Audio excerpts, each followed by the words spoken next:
Do that again.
Prayer.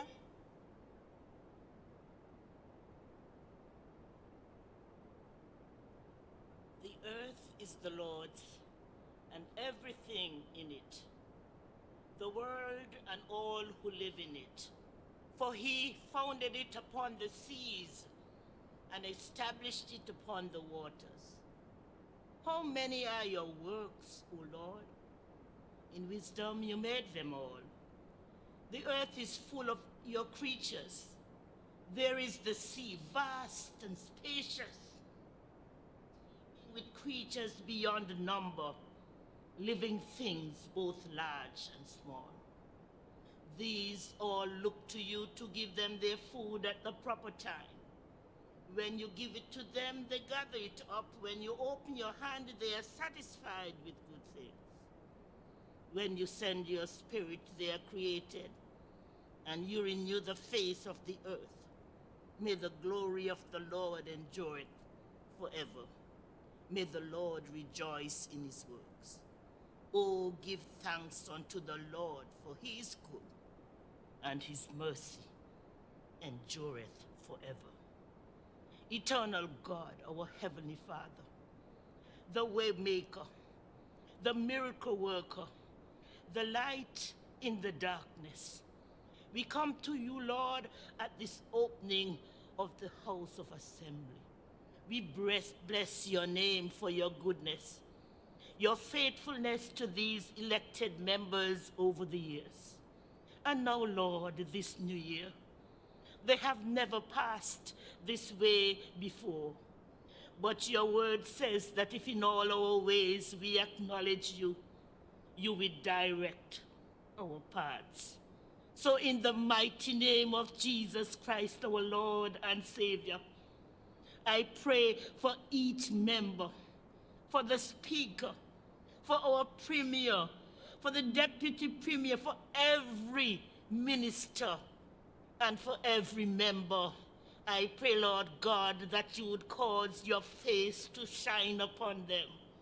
In this dark world, when so many economic problems, when there are so many health issues, but Lord God, you are the way maker. So bless, Lord God, and direct the affairs of this assembly. May this year, Lord, be a very productive, a very good year, Lord. May unity, wisdom, and strength prevail. And Lord, for all these mercies and your faithfulness, we give you thanks. For we ask in the mighty name of Jesus Christ, our resurrected Lord, with power. Amen.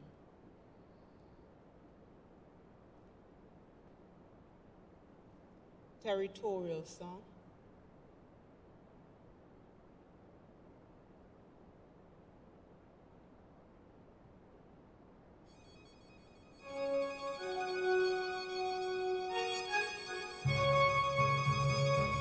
Oh, Montserrat, of motherland, your children raise your standard high in toil and tears to save you out, the emerald jewel from God's hands.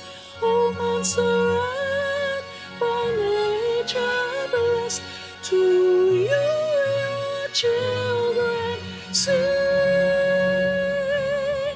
Come well or woe, come friend or foe, to you your people cling.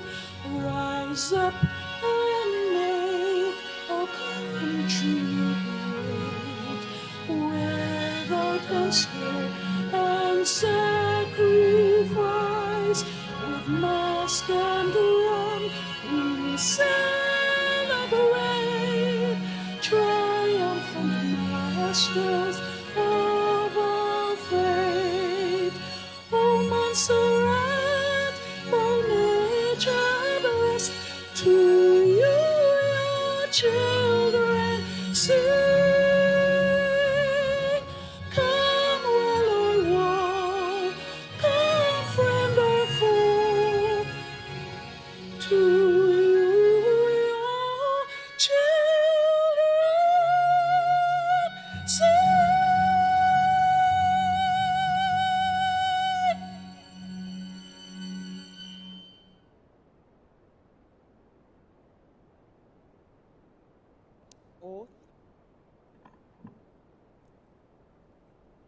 I, Lindona Lambert, do solemnly and sincerely affirm and declare that I will be faithful and bear true allegiance to Her Majesty Queen Elizabeth II, her heirs and successors, according to law.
We're now going to have a speech by Ms. Siobhan Chowit.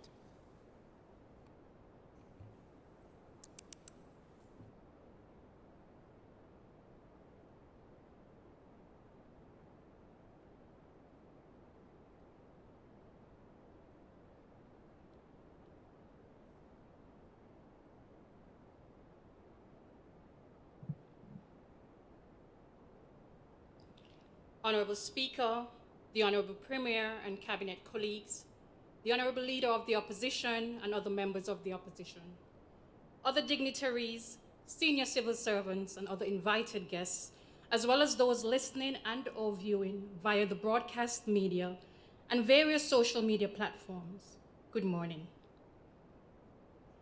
It is for me a distinct honour and privilege to speak in this honourable House to our parliamentarians and the people of Montserrat. I do not take the occasion lightly. I must admit, for the past few days, I struggled with the preparation of my speech. Clearly, I'm neither a politician nor have the DNA of a politician flowing through my veins. But nonetheless, with the Speaker's persistence and youth parliament training, I endeavor to bring us today a message of hope, of unity, and of progressiveness. In my presentation, I intend to treat with four main areas. These are a brief summary of our constitutional advancement to date, some challenges the island has faced in recent decades, suggestions on strategies to address these issues, and finally, I offer pointers on the way forward. Madam Speaker, just over 2 generations, 65 years ago, Montserrat was a part of the British federal colony of the Leeward Islands. This included the British Virgin Islands, St. Kitts, Nevis, Anguilla, and Dominica. Under this federal system, Montserrat was governed by an entity that either resided in Antigua or St. Kitts with direct rule from the United Kingdom. Added to this, it was only 5 years earlier, in 1951, universal suffrage was declared, giving all Montserratians, women included, the right to vote for parliamentary representatives for the very first time. In 1956, the federal colony of the Leeward Islands was abolished, and later, 1960 to be precise, a ministerial system was introduced. Montserrat then became a colony in its own right, headed by a chief minister, our first chief minister being the late Honourable William H. Bramble. Montserrat became a part of the Federation of the West Indies. This was short-lived. 1958 to 1962. Up to this point, Madam Speaker, Montserrat, unlike many of the other British Caribbean colonies, chose to remain a colony rather than seeking independence. In 1989, the island received its first written constitution, and further constitutional advances were made in 2011 when the head of government was designated Premier instead of Chief Minister. Though British overseas territory, we were granted a large measure of internal self-government and further developed our multi-party system. Madam Speaker, the road to the present status of governance, where the local government exercises considerable self-government, has been dotted with many challenges, but plastered with great achievements. Some of the disasters that Montserrat endured that negatively impacted our social and economic environment include the following. In September 1989, Montserrat was struck by Category 4 Hurricane Hugo that brought widespread destruction, with many structures on the island leveled and crops destroyed. Essentially, the social and economic development of our island was put on hold for the next few years. Still, from this dust, Montserrat rose.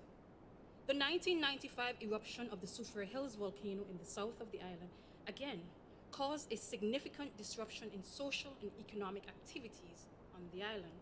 In fact, the evacuation of the town of Plymouth and 2/3 of the island, regarded as the unsafe zone, has had a devastating impact on the life and livelihood on our Emerald Isle. There was a massive decline in the population, including a brain drain, significant destruction to residential and commercial buildings, and infrastructure, some of which we're still grappling with. But once again, from the ashes, Montserrat rose, and we will continue to rise. We look forward to our fully resourced hospital facility, improved access to the island, improved social protection systems, amongst many others. Madam Speaker, currently we are faced with the impact of the COVID-19 pandemic. This pandemic has devastated many aspects of life in Montserrat, doing business, work, play, social gatherings, and more. Some have lost jobs, many businesses have lost income, and even the government saw a reduction in revenues. This, however, did not stop us as a people from making it work with what we had. Again, like in times past, from this crisis, we continue to rise. Madam Speaker, how shall we rise in building a stronger, safer, more resilient, more advanced Montserrat? I say to you, there is a coming of age for collective responsibility. We are in this together, and together we can rise. The tasks before us are daunting, but not insurmountable. The time that it will take is lengthy, but not eternal. The manpower required is significant, but as the younger generation says, we got this. In other words, there is a role for everyone and every entity in our society. Madam Speaker, it is not just a job for the Legislative Assembly, elected and nominated to office. Often we say, we elect you to office, so go run the country. Or, you are the opposition, keep the government in check. Madam Speaker, it is our responsibility as citizens and residents to share in achieving the sustainable growth and development of Montserrat, and for improvements in the standard of our living. Madam Speaker, now our citizens may ask, how can I contribute? I challenge us to perform at our best in our profession and daily lives, when the best is required, and our best is required every day. Understand that business as usual will not get Montserrat to any place of major achievement and progress. I challenge us to develop some good habits.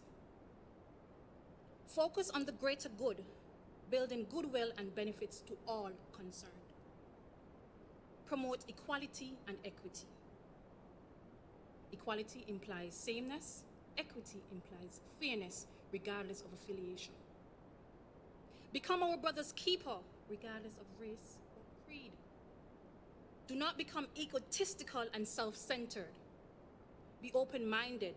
Do not think that you know everything to the extent that you do not have to listen to anyone. According to Albert Einstein, the mind that is open to new ideas never returns to its original state. Every occasion for discussion and debate offers us an opportunity to develop new perspectives and better contribute to making Montserrat the crown jewel of the Caribbean that we once were. Madam Speaker, I deliberately omitted from this speech and call to action statistics on our economic performance over the years. Sometimes the performance is disheartening, truly, but the data is there. We were once one of the shining jewels and prospering islands of the Caribbean. Madam Speaker, I use this opportunity to echo the clarion call of our people and Parliament. I call on our youth to get an understanding of governance and register to vote. The future of this island is ours, and it is our civic responsibility to be involved. The notion that your one vote doesn't count is fallacious. You have a say, your vote matters, and yes, you can make a difference. I call on the public to engage our parliamentary representatives, not just to complain or highlight flaws, but rather share ideas and be of sound support. I call on the private sector to engage in dialogue, alliances, and partnerships with the public sector for the progress of our economy. I call on civil leaders, NGOs, and influential personalities to promote the cause of good governance and fostering a friendly and cohesive society. I call on the opposition to not oppose for the sake of being opposite. Whilst your primary role is to hold the government accountable, be reminded that you are also expected to support decisions or initiatives that benefit us all. Be further encouraged to share ideas and partner with the government. I call on the government to rule with dignity and respect. I call on all to work together to render support in building a stronger, more resilient future for Montserrat. Often we speak of sustainable growth and development very loosely. This is a reminder of our civic duty to actively participate in all aspects of our sustainable development plan by sharing data. There is absolutely no way of measuring our development without the provision of said data. Only then we can truly put measures in place to foster the overall growth and development of Montserrat. Now, Madam Speaker, the motivation and hard work of past and present leaders, influencers, workers from amongst the political, public, and private sectors have brought us thus far on the journey for sustainable growth and development of Montserrat. We must keep the torch lit that enlighten us to move onwards and upwards in unison. We must stay focused on the vision of a better Montserrat. May I remind us of the national vision, something that even our children should know and appreciate. The rebuilding of a healthy and wholesome Montserrat, founded upon a thriving modern economy with a friendly, vibrant economy in which all our people, enterprise and initiative can fulfill their hopes in a truly democratic and God-fearing society. Madam Speaker, these are not new words. We must act purposefully and deliberately in pursuits of our national objectives. As tried and tested people, we must continue to work hard at every task, on every occasion, and only then we can reap the rewards of success beyond our imaginations. I say to us all, keep moving forward, stay focused, perceive, plan, and pursue. Each day is granted to us to make a difference. Be inspired by the words of Winston Churchill. Success is not final, failure is not fateful. Failure is not fatal. It is the courage to continue that counts. I refer to yet another quote from Winston Churchill, former Prime Minister of the United Kingdom, 1940 to 1945, and 1951 to 1955.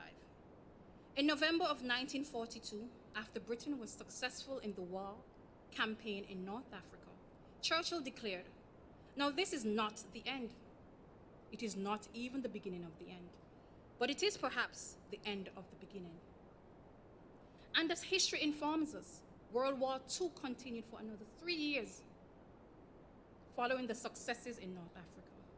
I highlight this to caution you honorable legislators before me. Your success, which was earned by your seat in this honorable house, is not your final stage.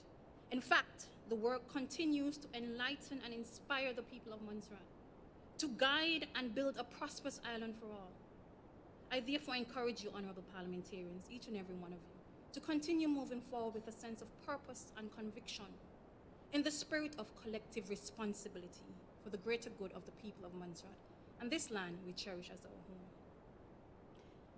Madam Speaker, it is my hope that in the weeks, months, and years to come as our parliamentarians meet, that this honourable House will not be known as a house of anxiety and anguish, of bickering and bitterness, and of conflict and confusion, but rather let it be distinguished as an honourable house of ambitious achievements, an honourable house of benevolence, an honourable house of consciousness and cooperation to conduct the people's business. To conduct the people's business. Hold steadfast onto the mantra of collective responsibility for the greater good of our citizens and residents. In closing, Madam Speaker, I am most appreciative of the time and consideration of this honourable House in allowing me to step forward today and speak as a voice of our people and also as a countryman pleading for us to continue to come together as one nation and rise above. We are the difference and change we seek, our collective responsibility, our island first. Together we can win this, whatever the challenge may be, to build a stronger, safer, more resilient, more advanced Montserrat. Again, thank you, Madam Speaker. May it please you.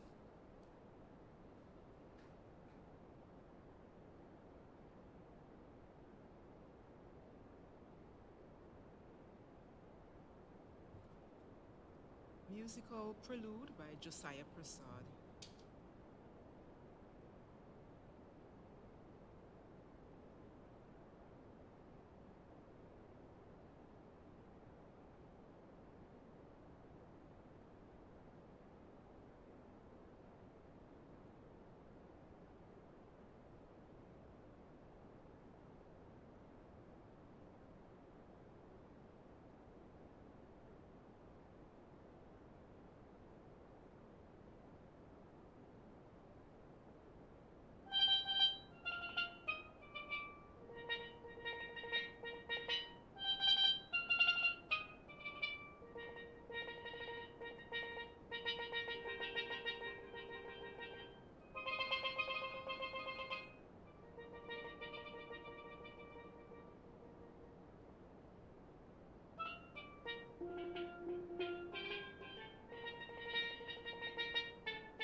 distinguished guests, parliamentarians, Montserratians listening abroad and in Radio Land.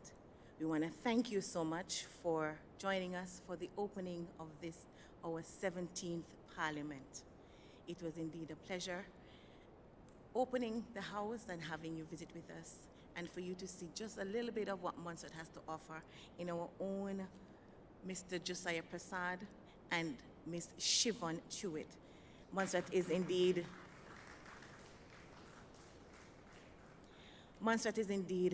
filled with talent and with resource, and the future is ours to claim. We want to thank you, and we're now going to take a break before we go into the business of the House. Please feel free to join us in the lobby. Thank you.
Welcome to the 17th Parliament here in Montserrat. After a month of a break, we are back in this honorable house, and I pray that everyone had a restful time off and that we are ready for the year ahead. Let me take the opportunity to congratulate our new Financial Secretary, Miss Lindorna Lambert. Welcome to this honorable house. Also, I would like to send up well wishes and prayers for Honorable Osborne, who is not well and so cannot be with us this morning. And also, I bring apologies on behalf of Honorable Romeo, who could not be here with us either today. I was at a function a few months ago, and I was sitting next to a gentleman who engaged me in a conversation, and he basically wanted to know if I would be willing to accept a challenge and take part in something which he thought would benefit Montserrat. My immediate response was no. I think I will stay in my little corner. The gentleman, who is not of Montserrat heritage, then said this to me: if the people of your country who are capable and have what it takes to make a difference keep on saying no, then that leaves those who are less capable to take up the challenge. Then where would the country be? It was a chastisement, and rightly placed too. His statement has haunted me from since then. If I hide my talent, my time, my influence, my skills, my resource from my country, then can I expect it to yield its best? If I sit and I take without giving back, then one day there will be nothing left for me to take. Today, I sit here and I see before me a group of individuals who took up the challenge and said yes.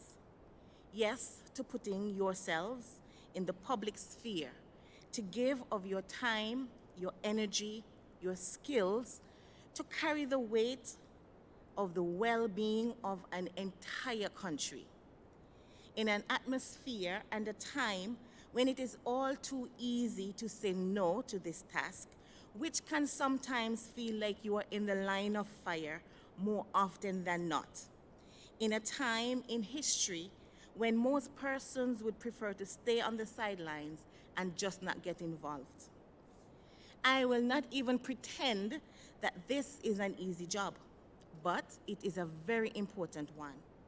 You hold the future in your hands. This idea is enshrined in the 7th generation principle, which is based on an ancient Haudenosaunee Iroquois philosophy that the decisions we make today should result in a sustainable world 7 generations into the future. Leadership is less about flexing our muscles and more about empowering the people under our watch.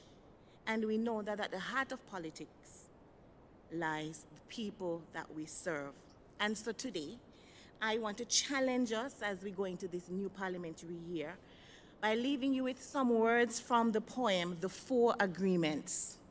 First, be impeccable with your word. Speak with integrity and say only what you mean. Use the power of your words in the direction of truth and love.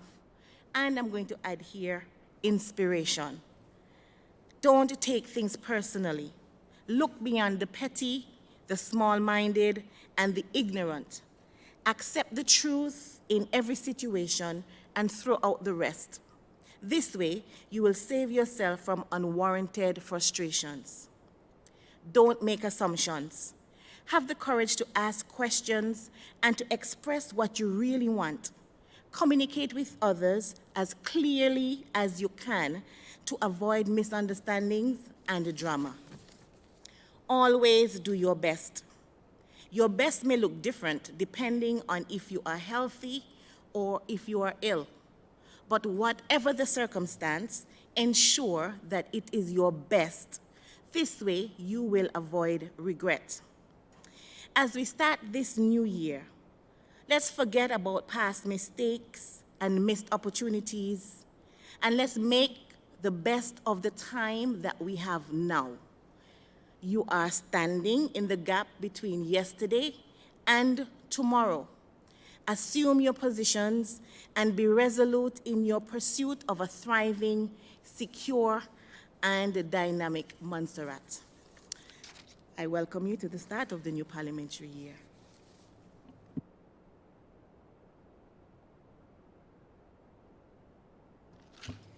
Confirmation of minutes.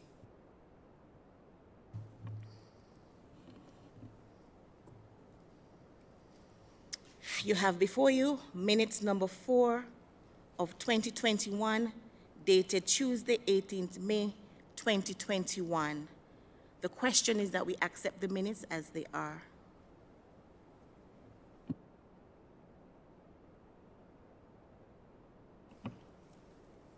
I recognize the Honorable Premier.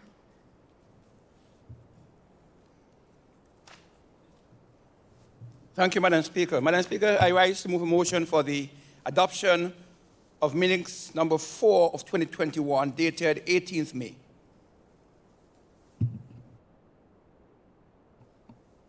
I recognize the Honorable Deputy Premier. Madam Speaker, I rise to second the motion for the adoption of minutes number 4 of 2021, dated Tuesday, 18th May, 2021. It has been moved and seconded that minutes number 4 of 2021, dated Tuesday, 18 May 2021, be adopted as is. All in favor say aye. Those opposed, nay. And the ayes have it. The ayes have it. The minutes will be confirmed as they are. You have before you minutes number 5 of 2021, dated Thursday, 17 June 21. Will you be accepting them as is?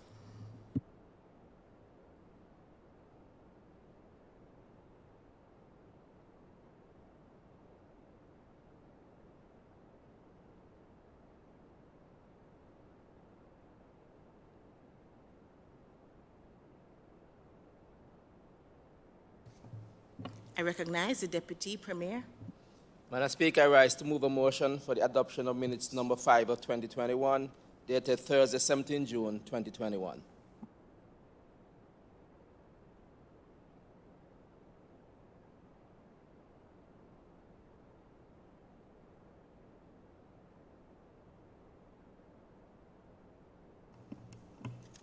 I recognize the Honourable Minister of Agriculture.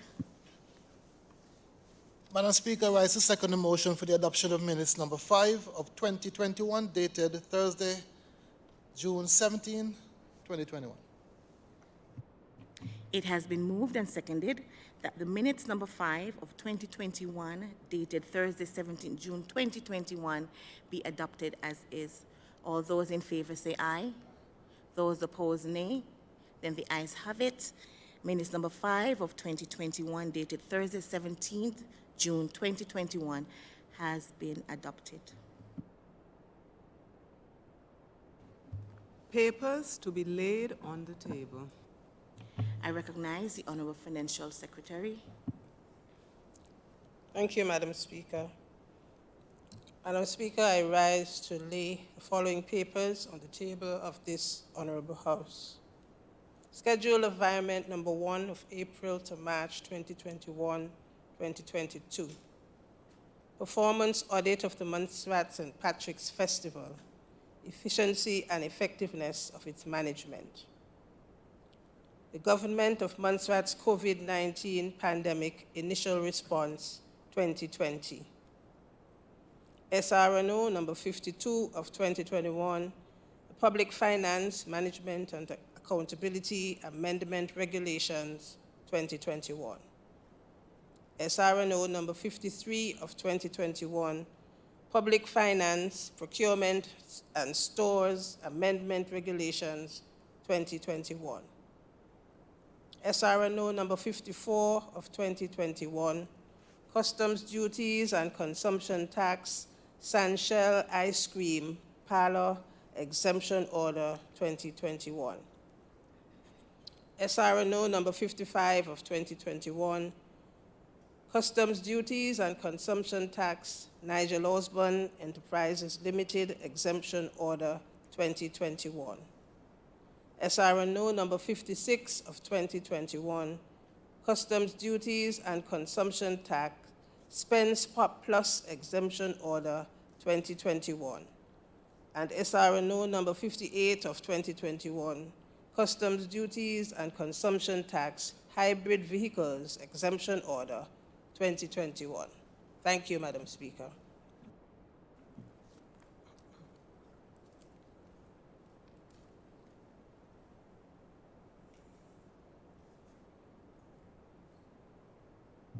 I recognize the Honorable Attorney General.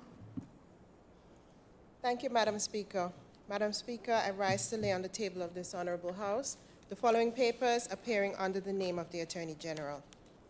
SRNO number 46 of 2021, Road Traffic, School Bus Safety Regulations 2021.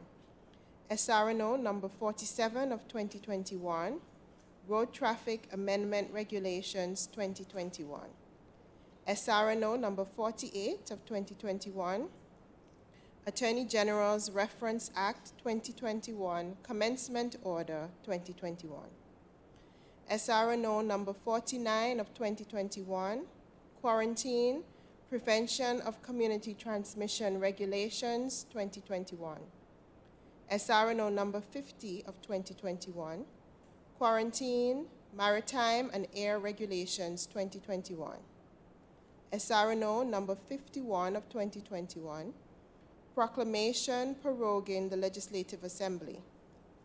SRNO number 57 of 2021, Road Traffic, Race and Speed Trial, Designation of Place, Order 2021.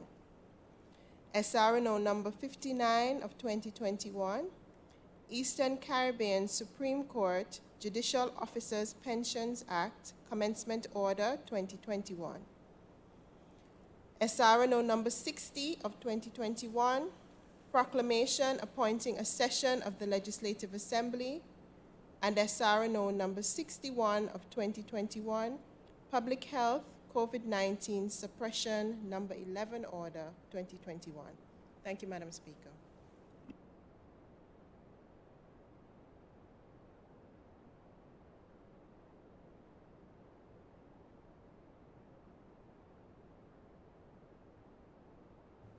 Thank you.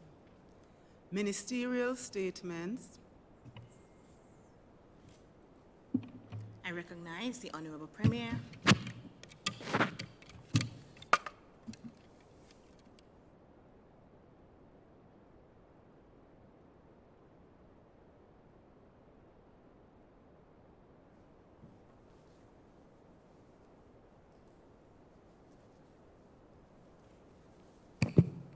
Thank you, Madam Speaker. Madam Speaker,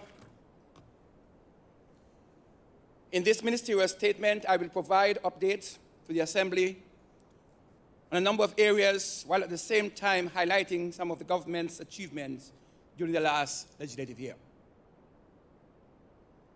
Madam Speaker, the author of Lamentation, in the midst of destruction and desolation, finds comfort and consolation in the certainty of the steadfast mercy of the Lord and his loving kindness. And he writes, "It is of the Lord's mercies that we are not consumed, because his compassions never fail. They are new every morning. Great is his faithfulness." Madam Speaker, with your permission, I wish to extend words of welcome to members of this Honorable Assembly as we begin this 2021-2022 parliamentary session. It is my hope, Madam Speaker, that each of us had a restful summer break. I also wish to place on record my thanks to Mr. Philip Chambers, who served as Acting Financial Secretary and as a member of the Assembly during the last session. Permit me also, Madam Speaker, to extend words of welcome to the new Financial Secretary, Ms. Lindona Lambert, who took up post on September 1st, 2021.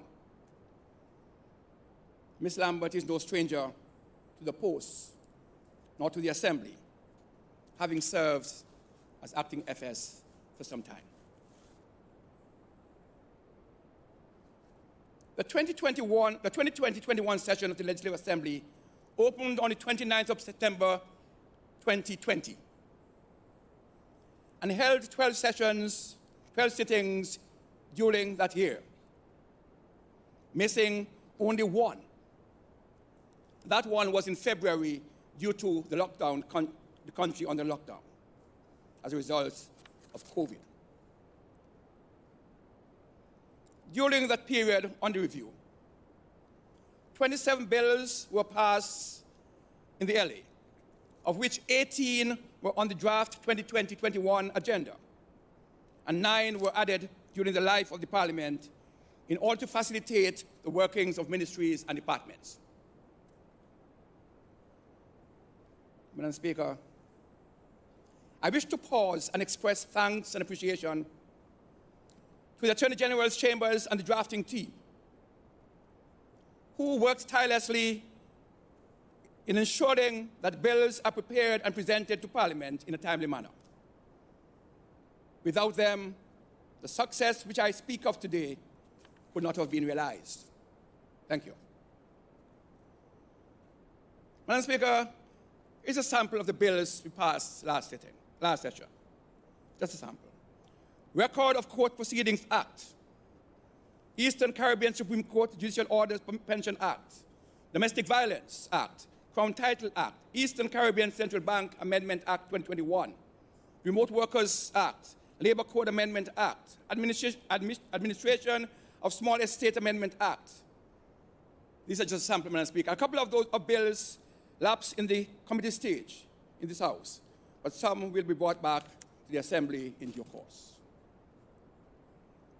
In addition to those 27 pieces of legislation, Madam Speaker, some 80 pieces of regulations were tabled in the LA during the period. The contents range from exemption from payment of duty and consumption tax for a number of small businesses, public health COVID-19 suppression regulations, quarantine, maritime regulations, etc. Madam Speaker, the 2021-2022 legislative agenda will be equally as challenging for the drafters as the government introduces and make recommendations to legislation which should have been worked on but remain dormant. The package of legislation which is not exhausted, which the government will seek to bring during this session would include Securities Bill, Eastern Caribbean Securities Bill, Social Security Amendment Bill, Tax Administration Bill, Pension Bill, Penal Code Amendment Bill, Maritime Protection, Drug Prevention and Misuse Amendment Bill, Rehabilitation Offenders Bill, Data Protection, and the Companies Bill. These are just samples of what we expect to bring to this House during this session. Madam Speaker, I turn to the subject of managing COVID-19. The Caribbean region, including Montserrat, fared well during the first 2 or 3 waves of the pandemic. This picture must, however, be painted against the backdrop that governments in the region took measures very early to mitigate against the spread of the virus within their populations. The Caribbean region is now seeing some of the highest number of COVID infections and deaths since the pandemic began some 18 months ago. And these increases, Madam Speaker, in infection and deaths are occurring mainly among the young and the unvaccinated. As of September 12, 2021, the number of known COVID-related deaths in the Caribbean region stood at 21,455, out of which Montserrat recorded 1. It's no goodness of ours, but the mercies of God. In comparison, Madam Speaker, to other member states within the CARICOM community, Montserrat's dashboard looks very impressive. 34 cases as of this morning, 32 recoveries, and 2 active cases in comparison to our neighbors around us. Madam Speaker, this picture is partly why Montserrat is recording the lowest rate of vaccines uptake among the overseas territories. Because of this safety net that we have had, Montserrat is now recording the lowest uptake of vaccine within the British overseas territory in the Caribbean. It's the lowest vaccinated population among the overseas territories. A mere 25.4% per 100, or 1 in 4 persons in the population have been fully vaccinated, according to information provided by the Caribbean Public Health Agency. Among our tiny population, we have not felt the impact of COVID-19 on our families. We have not felt the impact of COVID-19 on our friends. We have not felt the impact of COVID-19 on anyone who's near and dear to us. We have not lost a mother, a father, a loved one, or a friend as a result of COVID. We have not experienced the wrath of COVID-19 as other countries do. We have not seen anyone seriously ill and on a ventilator. Thanks to the health team, who have been picking up cases very early and are now detecting positive cases while persons either are going into quarantine or are being released from quarantine. Hard work, but it's paying off. The protocols of testing on arrivals, Madam Speaker, for unvaccinated persons and or 5 to 14 days quarantine period, depending on one's vaccinated status, is working.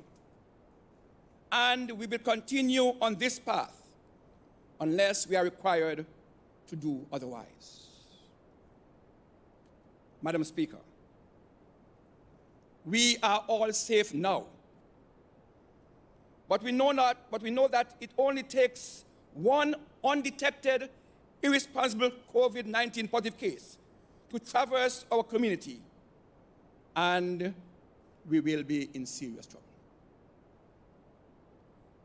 Just one case, let out in the community, and this small population will be in trouble. It is still my firm belief that vaccination is our sure hope of restoring some semblance of normality to this country. And my administration will do everything possible to increase the percentage of vaccination persons on island. Madam Speaker, we have heard the call for an alternate vaccine, and I can report that Pfizer vaccine is available on request, but it is only brought in, it will not be brought in to be wasted. We are asking persons who wish to have this vaccine to register at the St. John's Health Center, and once the numbers are sufficient to justify bringing a batch, we will make it available to the population, but on registration and on request. Madam Speaker, the last public health order ends on October 31st, in a matter of days. And the new public health order is in circulation. And that order will be effective from October 1st. Did I say October? The end of September, This present order comes to an end September 30th. The new order begins on 1st October and ends on November 30th, depending on the circumstance at that time. Just a few highlights of that order for the benefit of our members and listening public. who may not have yet heard it, but it's out there. Mandatory mask wearing will be enforced. Businesses must have stationed at the entrance of the establishment hand sanitization facilities. The existing quarantine protocols remain in place for vaccinated persons entering the country. A 5-day quarantine period with a release test on day 3 or 4 and release on day 5, depending on the status of that individual, whether they test negative or positive. So if you're negative, you come out at day 5. If you're positive, you remain in quarantine until the health people let you out.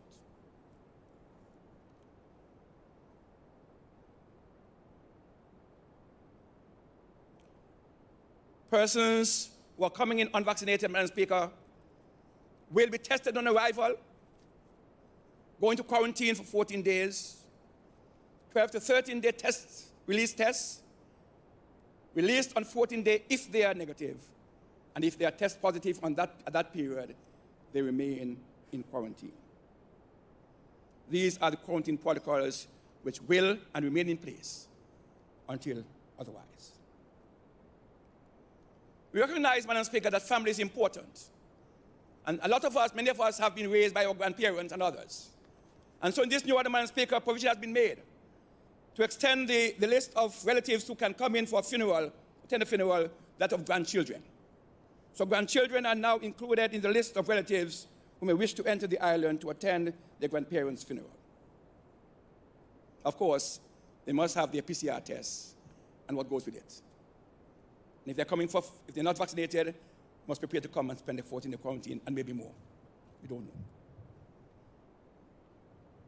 Madam Speaker, this is new. A PCR test is now required for children 5 years and older. Prior to that, never tested children. But it's a requirement within the region now that children must have a negative PCR test 5 years and over. And the number for gathering has increased from 50 to 75. 50 to 75.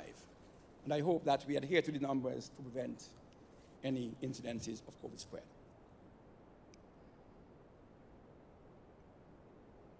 Madam Speaker, managing the economy. Most of our economies continue to be challenged by this pandemic. And even more so, the economies of small island states, especially those who are heavily dependent on the tourism sector.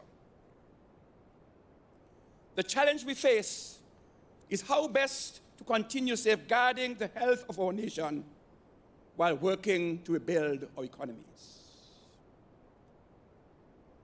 Here at home, we are experiencing similar downturn in the economy. But my government is trying its best to keep it afloat, recognizing that the private sector is equally paralyzed due to the pandemic. My administration is conscious that these are difficult times. For some family, persons are out of work, and many businesses are just making enough to pay their bills. Added to this is the hike in world fuel prices. The end result will be an increase in food prices. During the coming months, I have requested of the Department of Statistics and Trade Division to provide data of price movement in basic food items and to determine what can be done to reduce the impact on our population. Madam Speaker, the government has announced the continuation of a phased reopening of our borders with effect from October 1, allowing entry to vaccinated visitors only who will be coming in for no more than 3 months. We will continue to monitor the process while being guided by the situation on the ground and by our health officials. To cushion some effect of the sluggish economy, Madam Speaker, my administration has identified and is making available $1.3 million as support to the private sector in the form of business grant, a soft loan, and training in business management. The intent of this support is to boost private sector activity on Ireland. I can report that an individual has been retained to work with small businesses, and along with the Trade and Quality Division, will be tasked to monitor and facilitate training. The program will be rolled out in the first half of October.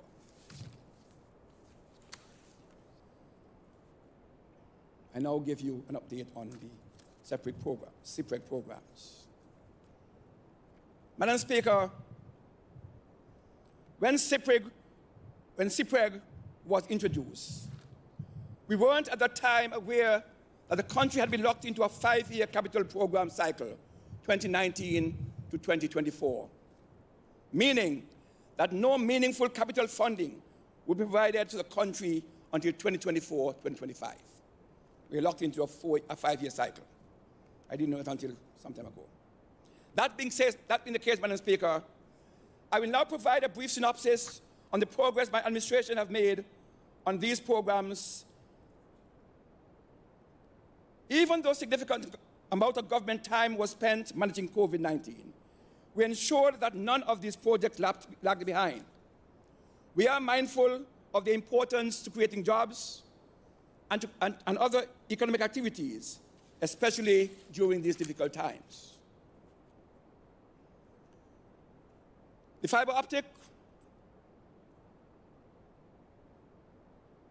fiber cable, along with terrestrial activities, were completed in October of 2020. Having completed this phase of the project, Madam Speaker, focus was then shifted to connectivity to homes and businesses, as this was not part of the original project. Understanding the harsh economic realities of our times, we sought to identify ways in which connectivity could be subsidized. And having had discussion with the 2 telecom providers on Ireland, a scheme has been worked on to ensure every household and business on Ireland who desire to be connected to broadband internet is connected. The logistics for the rollout are being fine-tuned to include a memorandum of understanding agreeing to the type of service to be provided, and these are being worked on as I speak.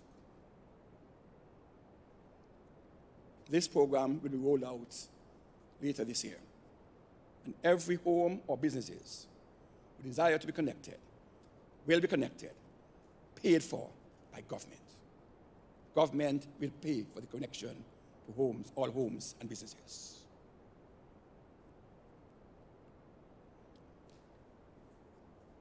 Airport resurfacing.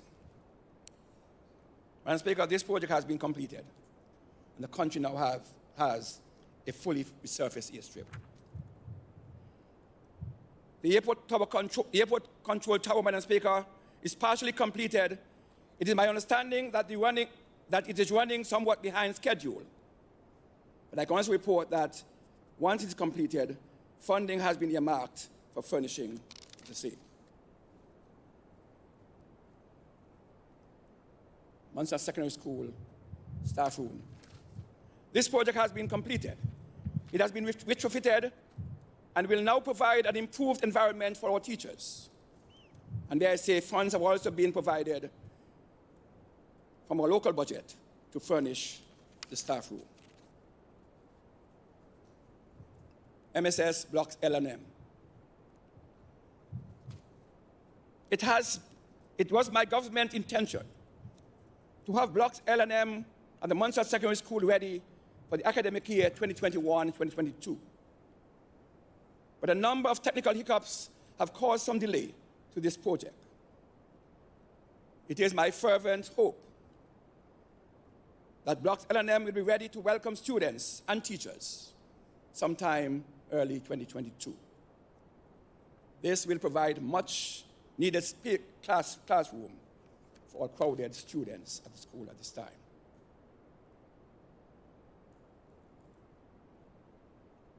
Social housing and study housing design. Madam Speaker, government awarded 2 contracts for consultants to undertake a review of the existing social housing management system and to make recommendations to improve such. This piece of work is nearing completion. On the second piece of work, Madam Speaker, a local company has undertaken this piece of work, which is to provide social housing designs. And this work is ongoing.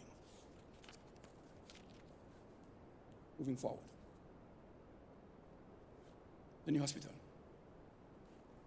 The new hospital is the last project remaining under the separate program, and government is determined to bring it to fruition.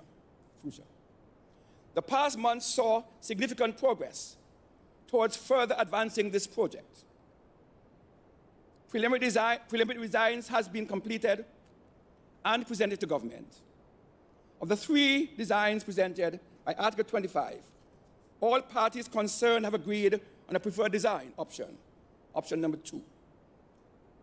The next stage in the project cycle is the tendering for detailed drawings for the hospital.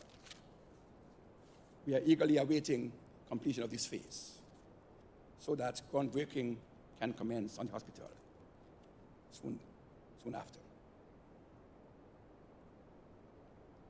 Madam Speaker, the port project. This project has been in the making for well over 6 years, with its twists and turns. I'm pleased to report, Madam Speaker, that 2 bids have been received for design-build facility. And I've been advised that the assessment of those bids are nearing completion. And government is eagerly awaiting the results of those bids, which will then determine the next step. All stakeholders have been spending quality time on this project. And I want to assure this Assembly that there will be no letting up on this project. BNTF 10. Madam Speaker, my first overseas trip since I became Premier was to Barbados to attend the Caribbean Development Bank meeting. It was my government intention not to be excluded from BNTF 10. And at that meeting, Madam Speaker, I held discussion with the then president of the bank with respect to Montserrat benefiting from this tranche funding. I received the assurance that Montserrat will be included in this round of funding. I am therefore pleased to report that under BNTF 10 tranche funding, Montserrat will receive $1.6 million, and these funds will provide for solar PV systems to be installed on all our public health clinics where there is no backup generators. So we'll have some kind of electricity at those clinics, even when there's a blackout. Work will be done on restoring the old Salem Primary School into a community center, as well as provide training for our young people on island. Finally, Madam Speaker, the Sustainable Development Plan. Madam Speaker, the last SDP expired in 2020. Work on a new Sustainable Development Plan for Montserrat SDP is currently being undertaken. And GOM have received an offer for technical assistance to assist with the compilation and completion of this plan. I wish to thank ECLAC and others who came to our rescue for this project. Madam Speaker, I present this statement to this Honourable Assembly. Thank you.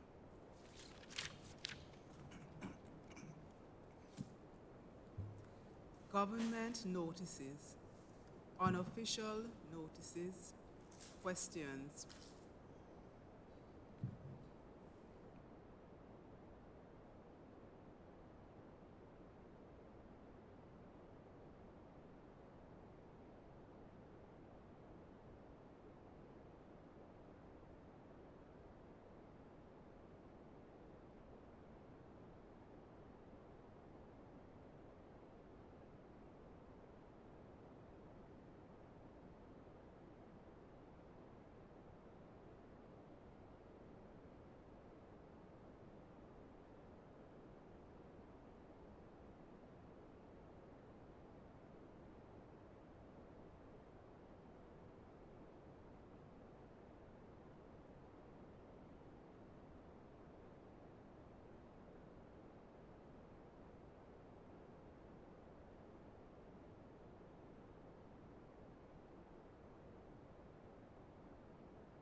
I recognize the Honorable Leader of the Opposition.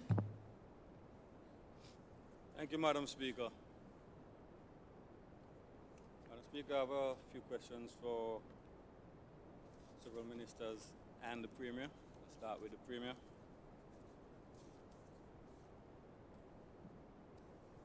Question 1 to the Honorable Premier.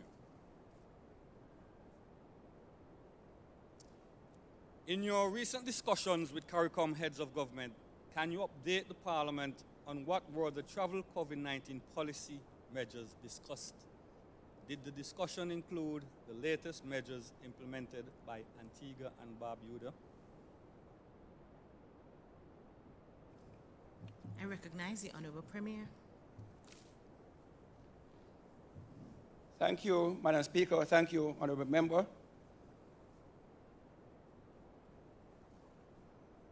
Madam Speaker, a key challenge in our tourism-dependent Caribbean countries is marked variantly and lack of standardization in the surveillance and response to travel-related public issues occurring among our visitors arriving by sea. Those in stay-over arrivals and in transit passengers. While CARICOM heads of government agree that our nearby borders and frequent travel in the region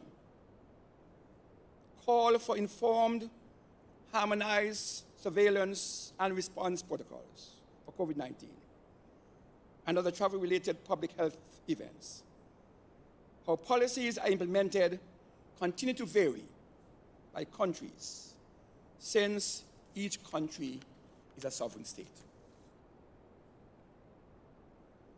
Two sets of regional surveillance guidelines are developed.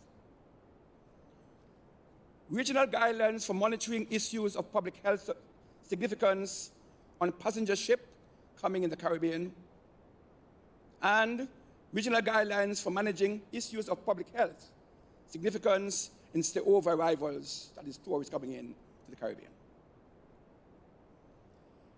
The guidelines, collectively called the regional guidelines, can be accessed on CAVA's website and were developed to provide instructive guidelines for harmonized scientific responses to travel-related public health issues occurring among persons aboard passenger ships and those in stay-over arrivals in the Caribbean.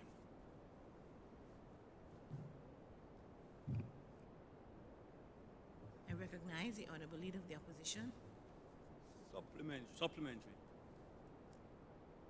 Yeah, Madam Speaker, I think it's widely accepted that the procedures in place for those arriving by plane has been working well in terms of testing out. However, I would like the Honorable Premier to explain. I'm not asking for details. I don't expect him to remember all the details, but we have never really heard what the position would be for passenger ships coming to the Caribbean. And I noticed that's one of the items of discussion here. So if you could give us a summary as to what some of the guidelines relating to the regional guidelines for managing issues of the public health significance on passenger ships coming to the Caribbean.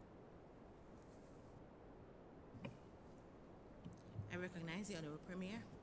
Thank you, Madam Speaker. Madam Speaker, Caribbean countries are heavily dependent on tourism.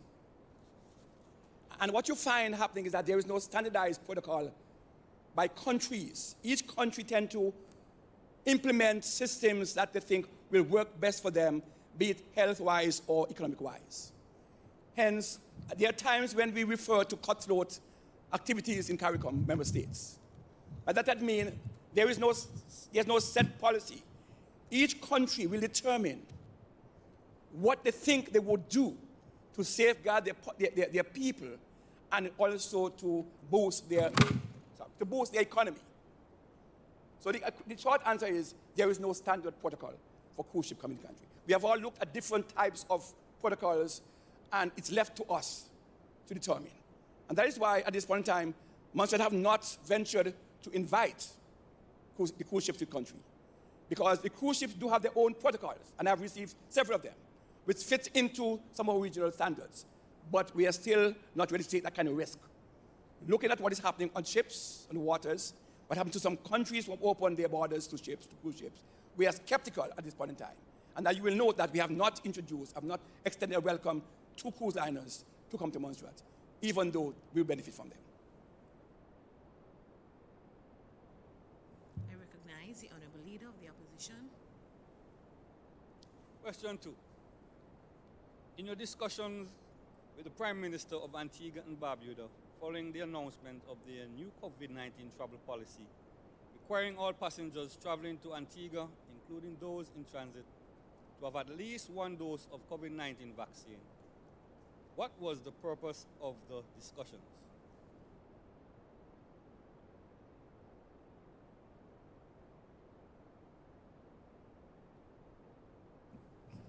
I recognize the Honourable Premier.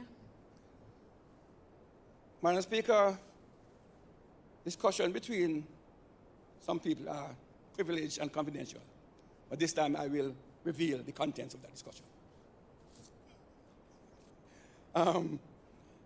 Madam Speaker, having heard of the decision taken by the Antigua and Barbuda Cabinet, requiring persons entering the country at a certain date to show proof of having received at least one dose of approved COVID-19 vaccines, and having an appreciation that the Visi Bird Airport facilitates the movement of passengers in and out of Montserrat, in addition to accommodating medical emergencies, it was important, therefore, that I reach out to the Honourable Prime Minister of Antigua to seek clarity on the new entry policy. In conversation, Madam Speaker, with the Honourable PM and the Honourable Minister of Health, we received an assurance that the medical emergency arrangements between our two countries remain in place, operating within the established health protocols. On the topic of whether in-transit passengers to Montserrat is included in the new travel policy of being partially vaccinated, the Prime Minister was unequivocal in his response: in-transit passengers as well.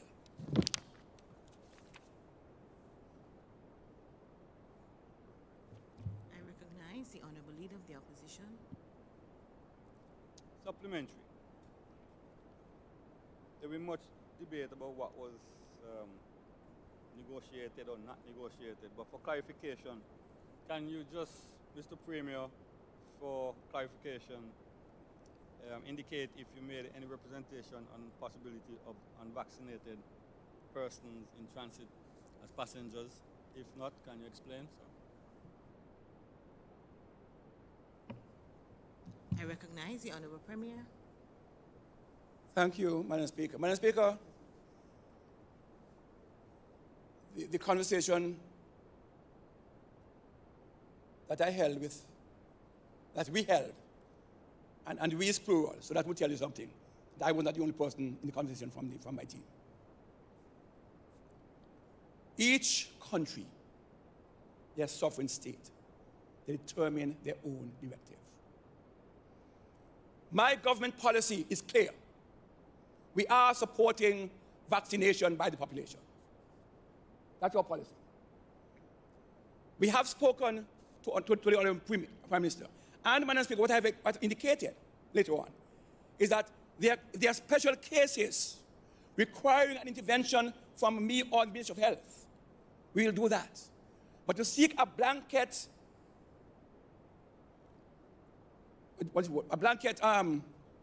condition for all 70% of us Montserratians who are traveling through Antigua, that was not discussed. That was not discussed. What I said and what we agreed to, the protocol for health is in place, and there are persons who are being medivaccinated and are vaccinated, and they are taken care of. That is key for us. There are also persons who have some underlying conditions, and the medical practitioners and others can say to us with a certainty, this is the case. I said to the Prime Minister, I will go to the Prime Minister and say, this case requires some. But as politicians, we must understand the politics in those decisions. We can make our decisions here, and we base them on certain things. People talking. That's what we hear here. People also talking in Antigua. And I won't go any further than that. But the question is, whether I ask for a position to circumvent the policy in Antigua, no. But I will make a case if there's a need to for certain people. I recognize the honourable member of the opposition, Mr. Hogan. One supplementary, Premier. Premier, do you have an appreciation, or was there some advice, legal advice from the OECS to heads of government? Because I've been hearing about advice solicited from legal luminaries and made available to heads. Was that in your contemplation, or did that actually occur? Did you get any legal advice from the OECS? I recognize the honourable Premier. Madam Speaker, the Caribbean region and the honourable member understands Caribbean unity and Caribbean region, how we work. As a former member of CARICOM, work at CARICOM. Throughout this crisis, discussions have been taking place looking at the pros and cons of mandating one thing or the other, vaccine or whatever, on both sides. The most recent consultation we had was, I think a month ago, AG. I invited AG as well, where we had some prominent legal minds addressing CARICOM, addressing OECS. OECS, yeah. I don't want to call him in Parliament, but a Chief Justice was one of those persons who advised us. And we have had other legal advice as to whether the constitution of our countries provide us to do X, Y, or Z. And there are different thoughts. But the last discussion we had and the advice we received was that each constitution, with one exception, does give them the authority to do certain things. And we work on that.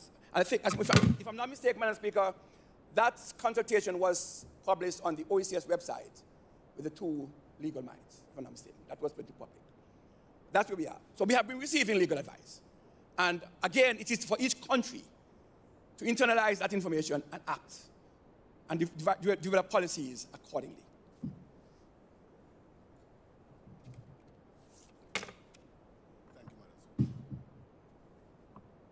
I recognize the honourable leader of the opposition. Question 3. Thank you, Madam Speaker. The government of Montserrat announced that it is considering St. Martin as a possible or additional gateway and will hold discussions with at least one airline operating out of St. Martin. What progress government made to date in that initiative? I recognize the honourable Premier. Thank you, Madam Speaker. Madam Speaker, I just want to put the question in context, because it would sound as though we're just talking about. Sorry. Madam Speaker, in the 2021-22 budget presentation, it was made clear that in this government's intention to reintroduce Twin Otter service facility to Montserrat to increase payload and passenger carrying capacity, build travelers' confidence, and increase passenger traffic from neighboring hubs. The reintroduction of Twin Otter service is a strategic positioning going beyond just access to Montserrat, but rather providing true connectivity to the world. That I mean, you can tag up your baggage in London and come to Montserrat and pick it up, because you would have that kind of arrangement, unlike what's happening now. The developing of additional gateway option is one of the main thrusts to facilitate the eventual return of tourists. I recognize the honourable leader of the opposition. Yeah, Madam Speaker, to you, Mr. Premier, thank you for putting the question in context, but there's an oversight. The question states or asked, what progress government made to date in that initiative? You didn't answer that part. I recognize the honourable Premier. Thank you, Madam Speaker. Thank you, Member, for joining that. We are working on it. As you know, the process of procurement and other things, we have received from procurement permission to start talking to airlines. We have had the access team had reached out to a particular airline, There's still negotiation because funding, of course, we have to make sure that we have the funding and we have the time, and just make sure that the airline is available when we need it. We will announce shortly what are the progress we have made, but I know the access team is speaking to one airline in St. Martin.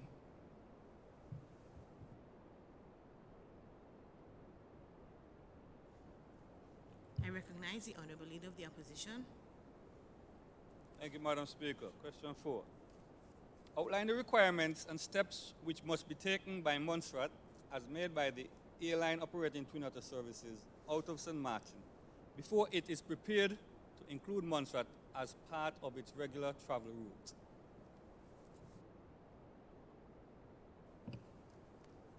I recognize the Honourable Premier. Thank you, Madam Speaker. Madam Speaker, in order to build the Montserrat-St. Martin service as an essential route, the government of Montserrat must enter into a contract agreement with the airline operator to supply this scheduled commercial service, particularly in the early years of operation, in early days of operation.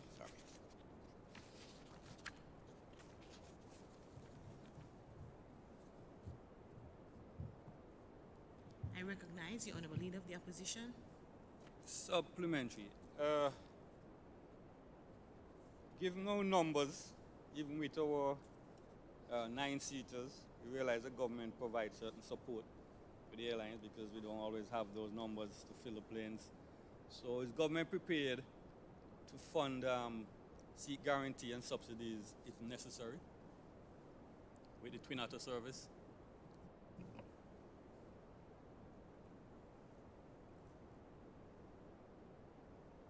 I recognize the Honourable Premier.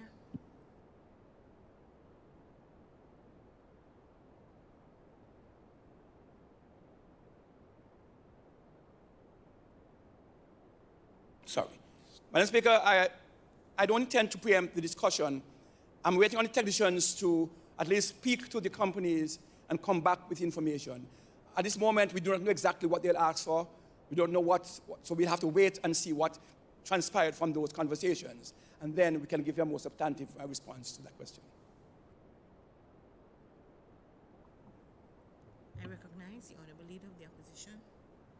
Thank you, Madam Speaker. Please provide an update on the Government of Montserrat invitation to tender to receive bids for eligible companies for the provision of passenger ferry transportation services for the Government of Montserrat on a 3-year framework agreement. I recognize the Honourable Premier. Thank you, Madam Speaker. Madam Speaker, this subject is a little bit, and I guess it's how we put it out for the ITT, a little confusing because people misinterpreting the whole idea behind this request. 4 bids were received from the invitation to tender for the establishment of a framework. That is the underlying word in the whole thing, in the whole discussion. To tender for the establishment of a framework agreement for the provision of passenger service, passenger ferry transportation service. The procurement department is currently overseeing the internal process that will determine the outcome. Just to be clear, Madam Speaker, the framework the framework is processed by which operators are pre-qualified and shortlisted so that these operators can be called upon to submit a financial proposal to provide a specific service when needed. That service could be for 1 month, could be for 6 weeks, could be for 3 months. But at least, rather than having started from the beginning, you now have this framework in place. You have a list of ferries out there. You can call upon and say, look, I need a ferry for 6 weeks, for December to January. Can you tender for it? And that is the whole thing. I think people are seeing it as a reintroduction of a full scheduled service. And this is not the intent.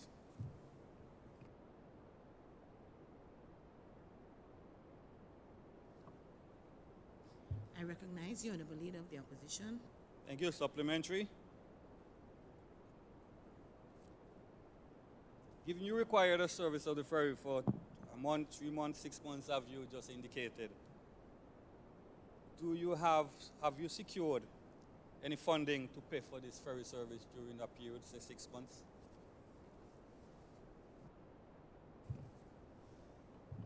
I recognize the Honourable Premier. I noticed the members use the larger of the time period, 6 months. I didn't say 6 months. 6 months is just an arbitrary number, just to make sure that you don't time it to that. I know opposition tend to take things and go and make nice stories to them. So don't time it to that one day. Madam Speaker, whatever we do now has to fall within the budget allocated to access. So if they're going for 6 weeks, they must have those funds before they can venture. I assume that you have those funds now. If they're going for 2 weeks, 3 week, 4 week period, those funds that would form part of the current budget for access. I recognize the Honourable Leader of the Opposition.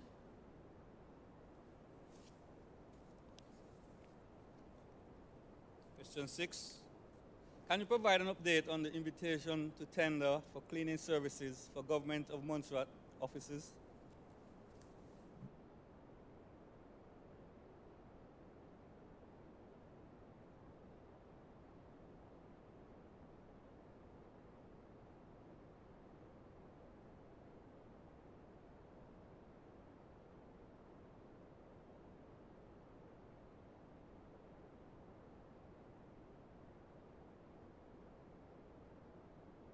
I recognize the Honourable Premier.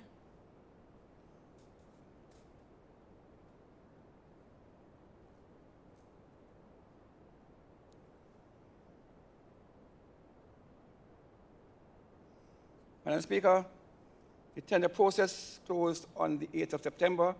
The bids were received and are currently being evaluated by the evaluation panel as provided for under the Procurement Regulation 2019.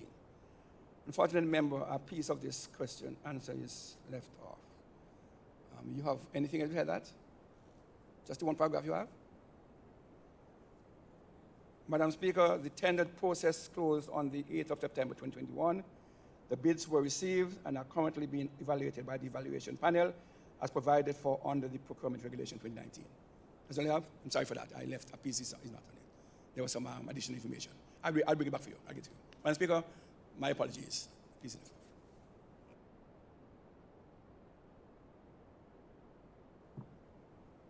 I recognize the Honourable Leader of the Opposition. Yeah, thank you, Madam Speaker. I'll move on to question 7. Given the Government of Montserrat's decision to tender out the cleaning services, knowing that there is a possibility that the present workers may not win the tender and lose their work, what other employment can government guarantee these workers if they do not win the tender? I recognize the Honourable Premier. Thank you, Madam Speaker. The first answer is correct. I didn't realize there's a second part. This second piece. Sorry. Please. The first answer is correct. Second part is where I extended there. Madam Speaker, the decision to tender the cleaning service contract was made based on the legal requirements provided by procurement regulations. My administration has fought long and hard for the group to be provided with a more sustained contractual agreement, citing the concerns raised by the honourable member. But in an open competition, the group could end up, My administration fought long and hard for the group to be provided with a more sustained contractual agreement, citing the concerns raised by the honourable member that in an open competition, the group could end up not winning the tender.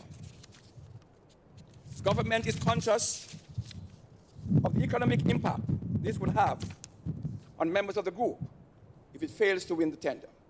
We will continue to monitor the situation with a view of working with the group to see how best we can accommodate them. I recognize the Honourable Leader of the Opposition. Thank you, Madam Speaker. Mr. Premier, to be fair, transparent, and consistent with legal requirements to abide by procurement regulations as done for the cleaning services, why is it that the school bus services and the garbage collection services, whose contracts been up since 2 years ago, or maybe a little bit more than that, have not been tendered? To be consistent, transparent, and fair.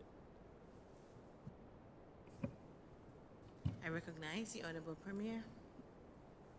Thank you, Madam Speaker. Madam Speaker, it is the same question which was raised by the same member which prompted all departments to start looking at contracts of services. Same question was raised at the last year about the same services, which prompted the ministries with health, education, or HR to start looking at contracts. That's why we are with the clean service, because that was part of package. I understand that all services have been looked at. Request was made by the DG's office for a list of those services, and those will be dealt with. So there's no preferential treatment here. And that is why the cleaning service finds itself in this mess, because 3 years ago, Madam Speaker, this should have been corrected, but nothing was done to it. So what I hear to say, Madam Speaker, all of these decisions which should have been made, they're put on the shelf, and now they're coming to the fore. I won't say to make us look bad, no, because we're making decisions, but they're coming to the fore now. But we will deal with all, the ministries will deal with contracts as they see it fit. I recognize the Honourable Leader of the Opposition. Yes, Madam Speaker, permitted that you mean not just deal with them, but deal with it promptly. Thank you. Question 8. We are in the hurricane season, a likely season for heavy rains and wind. Can you state what categories of coverage Montserrat have under the Caribbean Catastrophic Risk Assurance Facility, known as the CRIF? What's the amount paid in annual premium? I recognize the Honourable Premier. Thank you very much, Madam Speaker, and honourable member.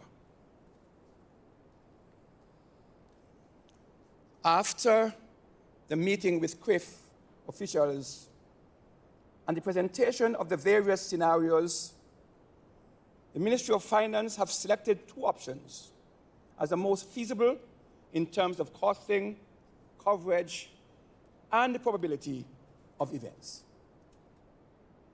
These options, termed Option 2 and Option 3, have identical premiums of $379,008. And attachment points, the deductible is $1,748,596. But differing exhaustion points, that is the total level of damage that can be insured. And bear in mind that it is they who do the assessment, not us. And differing ceding percentage, the percentage of the value of the damage after deductible that will be paid out. Option 2, Madam Speaker, has a higher exhaustion point of 21.015 million, but a lower ceding point of 39.15%, while Option 3 has an inverse exhaustion point of $18,466,769, but higher ceiling percentage of 41.11%.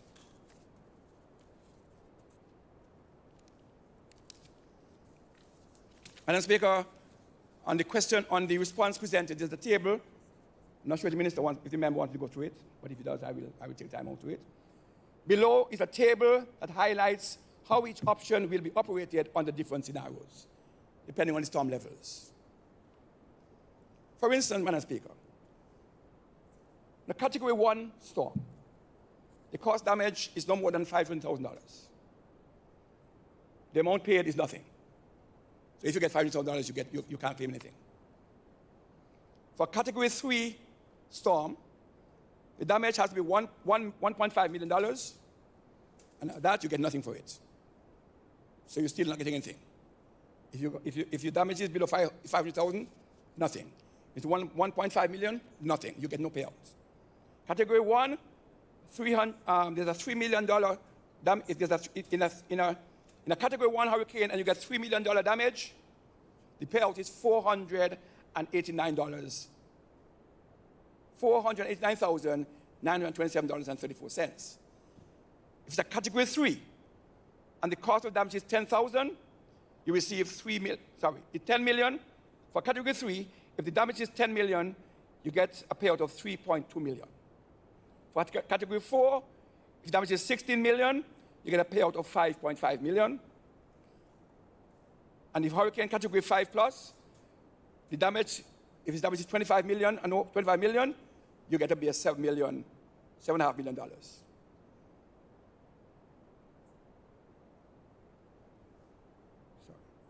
outcome pay. Yeah, auto pay, yeah. Option 2, option 3.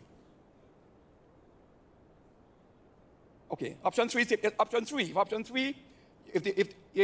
reads if it's 500,000 damage, nothing. If it's 1.5 million, nothing. If it's $3 million damage, $3 million, you get 514,000. If it's 10 million damage, you get $3.3 million. If it's 16 million damage, you get $5.85 million. If it's 18 million damage, you get $6 million. And hurricane category 5 plus, if damage is 25 million, you get $6.8 million as payouts. As can be seen in the table above, Madam Speaker, option 3 has the highest payout until its maximum exhaustion point is passed at $18.4 million. And option 2 exhaustion point is higher, 21 million. Option 3 will have greater payouts until that too is exceeded. The last scenario shows the maximum payout for each option, as this level of damage exceeds both exhaustion points and values. The Ministry of Finance recommends option 3. This recommendation is predicated on the probability of an event generating enough damage to surpass option 3. That is one of the those figures, whether 3 million, 18 million, huge damage. Option 3, exhaustion point is already low, while the lower level events are more probable, and under option 3 will result in a higher payout. Therefore, Madam Speaker, option 3 is deemed the most feasible in terms of cost, coverage, probability of events.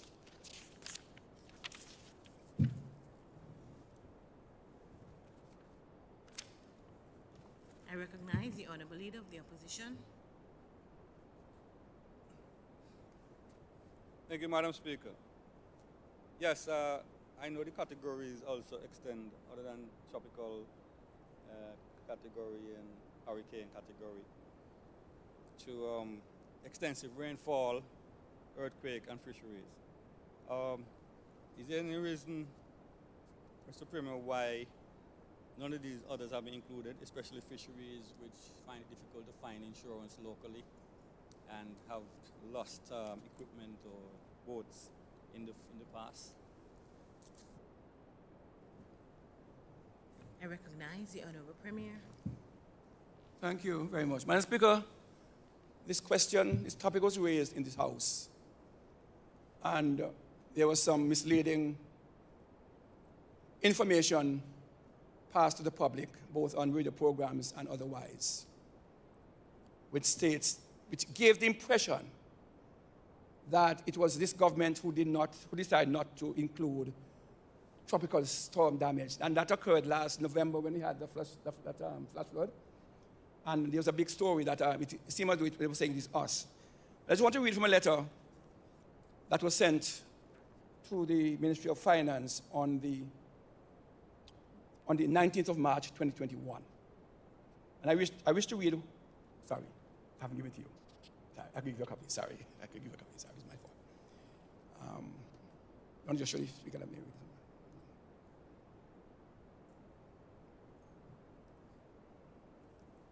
Look at the pen asterisk, please. That's the point. That's the paragraph I'm looking at. Just with the pen. Highlights.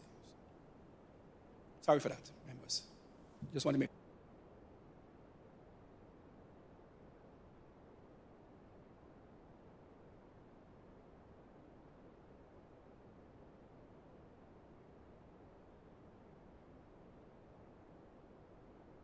Having listened to this course after the sitting of Parliament and the information that was shared by the public, this came to my hand. And I read specifically. It's dated 19th March 2021, Honorable Colin Owen, Finance Secretary, Office of Premier. And it talks about coverage options to inform the renewal of Montserrat parametric insurance policies with CRIF. And the paragraph I'm reading, Madam Speaker, states, the government of Montserrat has never purchased excess rainfall, XRL coverage. So from the inception, this rainfall thing was never part of the Montserrat's policy or the board. I recognize the Honourable Leader of the Opposition. Please, thank you, Madam Speaker. Mr. Premier, I'm aware of that. You probably misunderstand my question. I said I'm aware of that there are also, apart from what is covered presently, that there are also other coverages for extensive rainfall, earthquake, and fisheries. And I went on to ask you, given the dilemma of the persons that are in the fishing industry, that is difficult or probably practically not possible to get any insurance here for their fishing equipment and boat. I'm asking if you are mindful of extending the coverage to include fisheries. That's the question. I recognize the Honourable Leader, the Honourable Premier. Madam Speaker, the fishermen are important to all of us, and I know the Minister is very keen. But it depends on whether they offer that kind of facility. And the member is saying he was part of the usual discussion, so I presume he knew exactly what he's saying. I do not know at this point in time that that is offered. And again, it comes down to dollars and cents. Sometimes it might be just cheaper for government to help fishermen after storm than to pay premiums year for year. And as a matter of fact, how often we had one flash flood in November last year, apart from the Fort Gott flood, I don't know we have had any more significant floods. So these things happen sporadically. And you do, whether in fact you want to spend money on something that you're not sure will happen every 10 or 15 years, it's another matter. It might be better. You might be in a better position to help the fishermen after a storm than to have them and to be paying this money out. Remember our finances, and that is critical. Whenever we make a decision like this, it comes down to dollars and cents.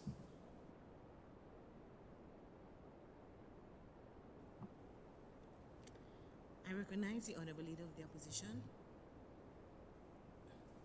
Thank you, Madam Speaker. The Premier, does the government of Montserrat have a retention population growth strategy?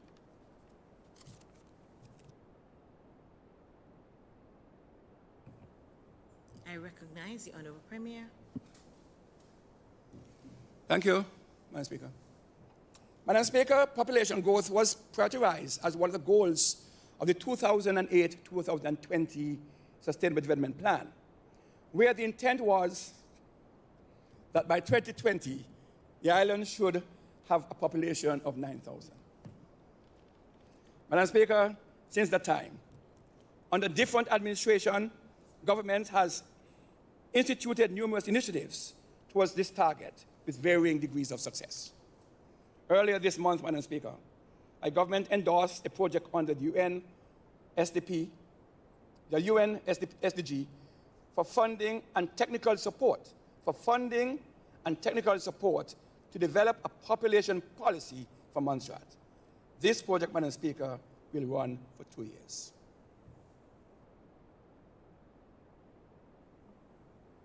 I recognize the Honourable Leader of the Opposition. Supplementary, Madam Speaker. For clarification, Mr. Premier noted you said a policy that to draft a policy and this will run for 2 years. Is this included of a strategy? Why is it that you're taking 2 years just to draft a policy or just to draft and implement? Clarification. I recognize the Honourable Premier. Madam Speaker, the project that I reference to is a 2-year project sponsored by the UN, and that's the timeline that they have given to us. It's not just Montserrat, it's a regional project. So it extends. So exactly when we are going to be getting someone in, it's not our calling. So I think the organization tend to protect themselves and give them adequate time so they can develop the policy for each member state who's included. So I cannot speak to the time. I think it's just the time framework that they have within that program. Ours could finish next year, I don't know. It could be finished whenever, but it's just a timeline that they have given to us. So I can't speak to the timeline. I recognize the Honourable Leader of the Opposition.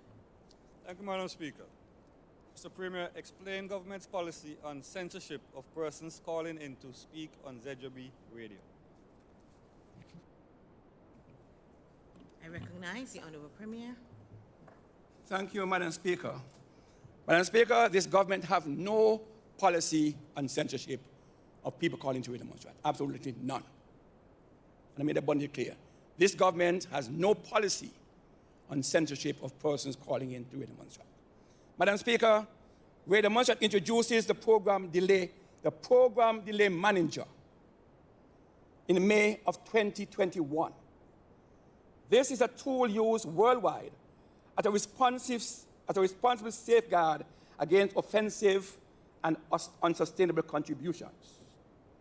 This application, Madam Speaker, allows the radio station to remove audio before it is broadcast by creating a delay between the live recording and what the listener hears. I repeat that, Madam Speaker. The application of the delay, Madam Speaker, allows the radio station to remove audios before it is broadcast by creating a delay between the live recording and what the listeners hear. The aim is not to restrict or to deny anyone, but to ensure that discussion or contributions on any program adhere to the station's guidelines and standards. Furthermore, the program delay manager serves to protect radio demonstrants and by extension the government through legal actions that may rise from harmful and defamatory comments.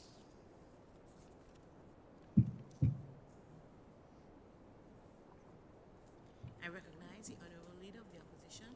Thank you, Madam Speaker. What is government's plan to stop the trend of nurses, police officers, teachers, and other civil servants leaving the civil service and migrating from Montserrat because they are disgruntled with poor treatment and small salaries within the civil service?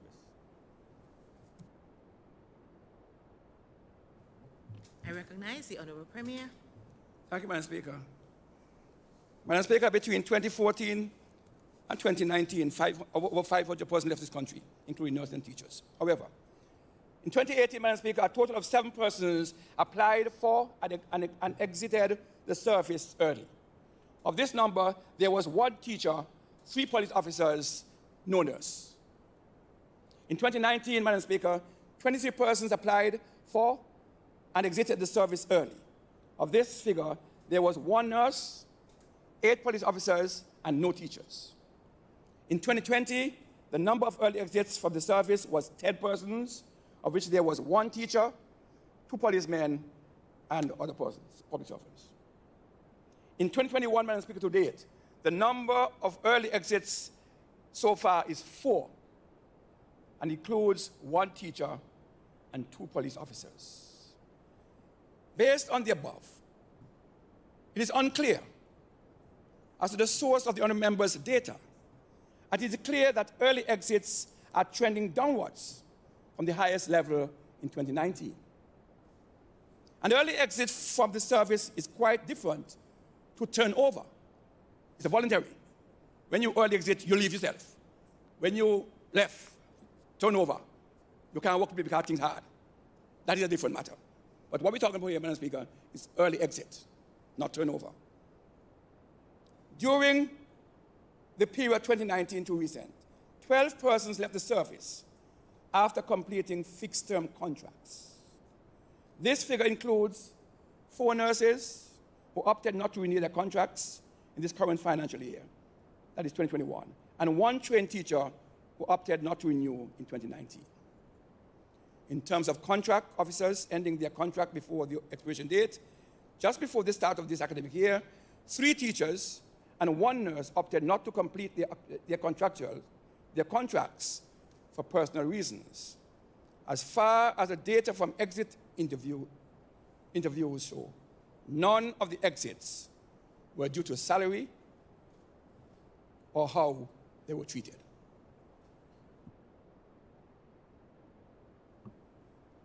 I recognize the Honourable Leader of the Opposition. Supplementary. Mr. Premier, are you satisfied with the present salary levels in the public service and the state of the civil service? I recognize the Honourable Premier. Madam Speaker, the short answer is no. I could pay public servants more money. Things are hard. We know that. We know that. And I would love, last year, January, Madam Speaker, when I introduced a discussion with DFID, the same members on the opposition side said it was wicked to ask for increases. So now you are 1 year after you're talking about increase. We discussed with DFID last year possible increases, and they criticized me for putting a paper to ask for increases. So now you're asking me if I'm satisfied. No, I'm not satisfied. Public servants need increase because the cost is going up, and I would love to pay them much more money. But the other member knows how we operate. He knows how we operate the budget. At least I assume he understands the budget process as an expiring Minister of Finance. I assume he understands the process. And that he knows that we can't just give salary increases. We are, at this moment, proposing some discussion for salary increases.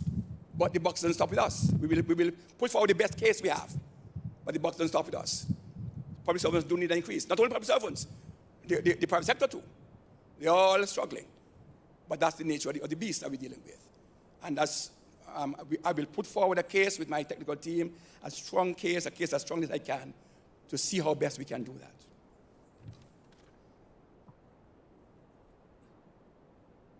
I recognize you, Honourable Member, Leader of the Opposition.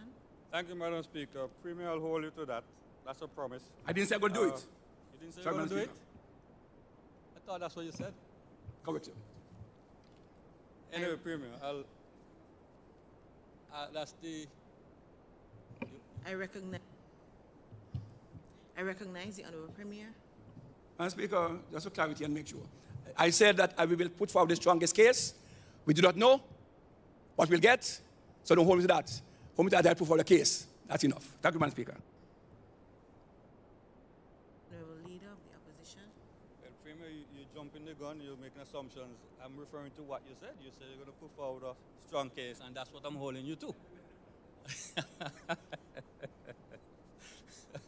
Anyway, that's the end of my questions to the Honourable Premier for now, as at least from that is posed by me. Yeah.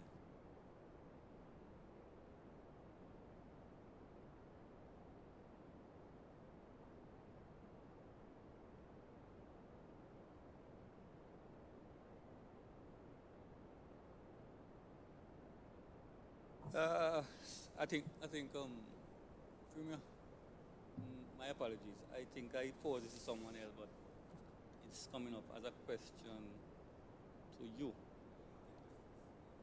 Yes, that's what I said. I posed it to someone else, but it's coming up. It's the one to deal with the disabilities and the laws. But I know I didn't pose it to you, but somehow there's a mix-up, and that's what I'm saying here.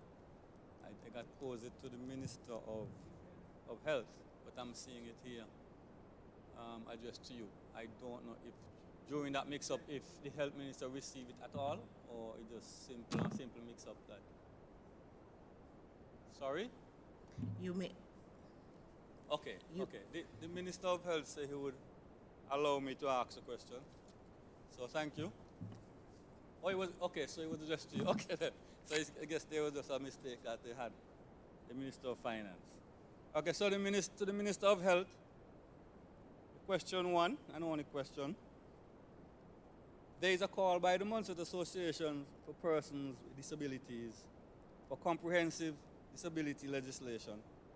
What steps have been taken by the government of Montserrat to achieve this, and how will the government of Montserrat increase its support to the needs of persons with disability? I recognize the Honourable Minister of Health. Thank you, Madam Speaker. Madam Speaker, we recognize the importance of ensuring that we have a disability policy and legislation to promote inclusivity and fulfilling the needs of persons with disabilities.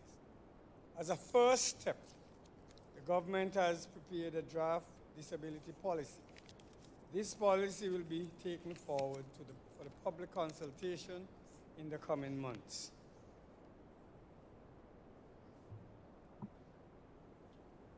I recognize the Honourable Leader of the Opposition.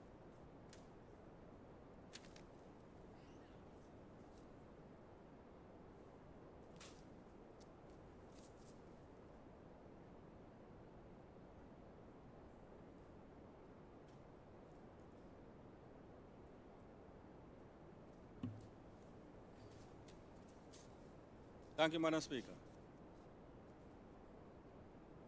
This is a question to the Minister of Agriculture, Lands, Housing and the Environment. In a recent sitting of the House, Minister, you gave assurance to the government that the government was in final stages of the process of approval for alternative sand mining sites.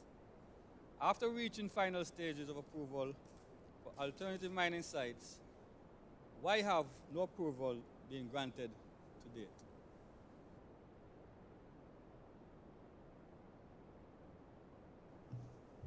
I recognize the Honourable Minister of Agriculture. Thank you, Madam Speaker. And let me thank the honourable member for that question, as we understand the implications for sand mining in this country. The proposed alternative sand mining sites are in Upper Bellum and Fort Gutt. These are all located in Zone V.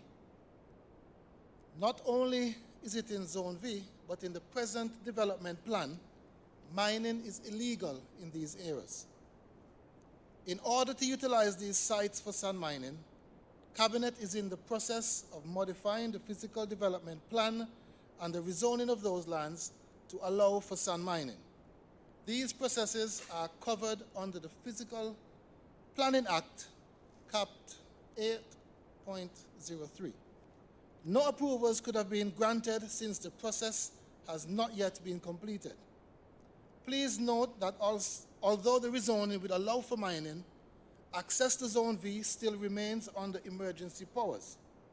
In order to enter Zone V under these powers, permits would still be needed and requested by operators and considered under these emergency powers.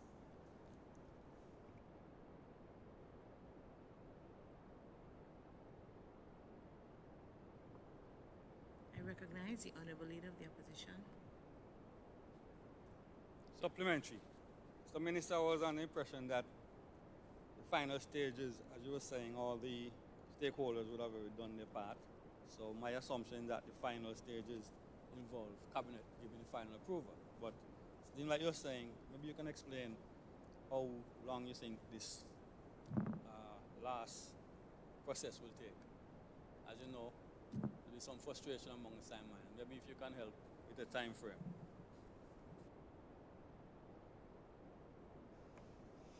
I recognize the Honourable Minister of Agriculture. Thank you. Madam Speaker, it's hard to say how long these final processes will take. And bear in mind that I did say final stages, not we have completed the final stages. And I want to assure the general public and those listening that we are doing everything in our power. We are working very hard. It's a very long process, and we are nearing the end. We've had meetings with our sand miners. We've had meetings with our stakeholders. The MVO provided some assessments, the DMCA, and the PRAC. We have done almost everything that's necessary to rezone these areas for sand mining, like we said. But the final approval can only become after applications to enter the zone and the change of the physical development plans have been made. It's been a very long process. And like you agree, the stakeholder engagements, the risk assessments from MVO, the DMC, CA involvement, and the PRAC, it's been, like I said, a very long process. And we're hoping to have this completed as soon as possible. Given the implications, of course, for revenue for the country, the workers that are in that area, and the miners who apply their trade, and not leaving out the fragile nature of the industry and the other competition that's around. So we are working very hard at it to have this result.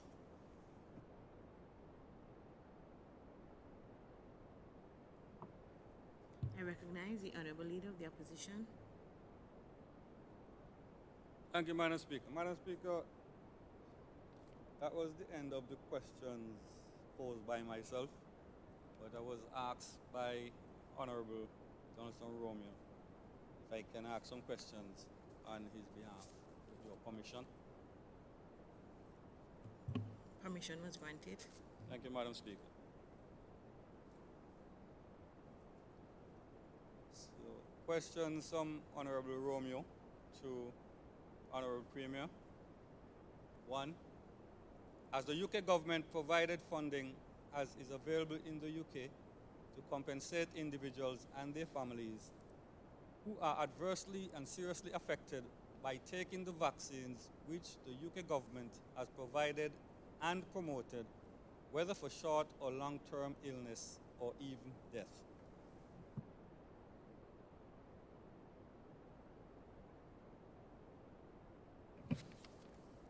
I recognize the Honourable Premier. Thank you, Madam Speaker. I push these questions away, not knowing that coming up.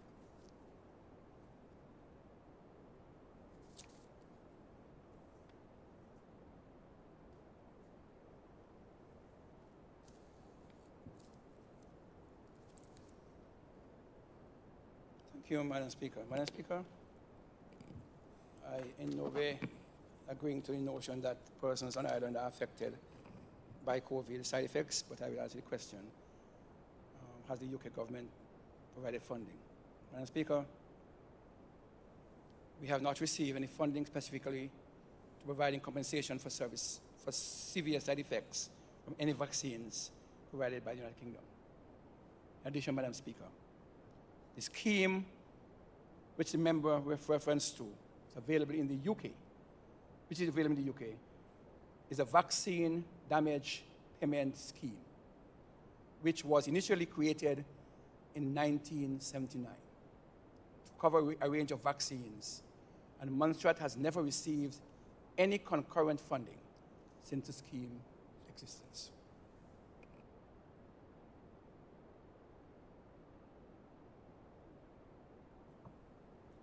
I recognize the Honourable Leader of the Opposition. Second question from the Honourable Donaldson Romeo to the Honourable Premier. One of the binding responsibilities of the UK government is to see that all of the people of Montserrat have access in and out of Montserrat. In addition, as Premier, you are responsible for the day-to-day management of access into and out of Montserrat via sea and air.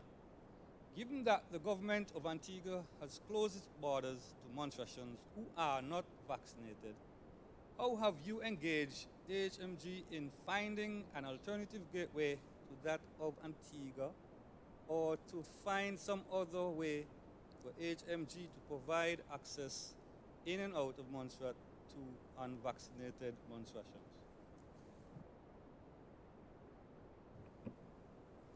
I recognize the Honourable Premier. Thank you, Member. Thank you, Madam Speaker. Madam Speaker, the development of additional gateway option is one of the main thrusts to facilitate the eventual return of tourists. This was never predicated on a COVID vaccine position. Creating a new gateway is not as easy as it sounds. It will require extensive analysis and planning for such an initiative to be implemented. The government will continue to explore every possible option to best support all challenges faced by our Montserratians. I recognize the Honourable Leader of the Opposition. Yeah, thank you, Madam Speaker. Thank you, Honourable Premier. Those are the two questions posed to you from Honourable Romeo. If permitted, Madam Speaker, I have a question from the Honourable Romeo to the Honourable Minister of Communication, Works, Labour and Energy. As you are aware, there have been repeated and prolonged power outages on Ireland over the past month or so. Could you kindly update us on the cause as well as the actions your ministry is taking to resolve this unfortunate situation? I recognize the Honourable Minister of Communications and Works. Thank you, Madam Speaker. 2 of the 4 generators connected to the main bus bar, namely number 6 and number 7, ABC, have been down. Number 6 was scheduled major maintenance overall, and number 7 experiencing synchronizing issues. Mule Services partner Ramco having been unable to source the right parts for number 6, and therefore the planned downtime have extended from weeks to months. MUL and ABC engineering staff have been working for the last few weeks to identify the root cause of the synchronizing issue of number 7. The number 3 generator that was purchased by MUL is not connected to the main bus bar and can only be synchronized with number 7. Since number 7 has been down, number 3 can only be operated by splitting the grid. For the last 6 weeks, only generators number 4 and number 5 have been in operation. As these are high-speed generators and are not designed to run non-stop for extended periods, we experience periodic outages due to a variety of mechanical faults that the MUL engineering staff have continued to work diligently to repair as quickly as possible. The Ministry has provided support to MUL in working with its maintenance partners to repair generators number 6 and number 7 as soon as possible. In addition, the government has committed to working with MUL in relocating number 3 within the power station connected to the main bus bar, thus those increasing the number of generators on the main bus bar to 5.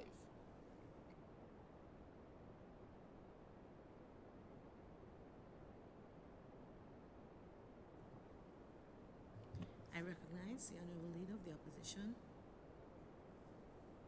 Supplementary, Madam Speaker. Mr. Minister, the number of complaints and concerns raised about damage to equipment. I remember in the previous government that there was an initiative to provide duty-free exemptions for replacement of items damaged. Is that or any other plans on the card to assist persons who may have gotten damage by government of Montserrat?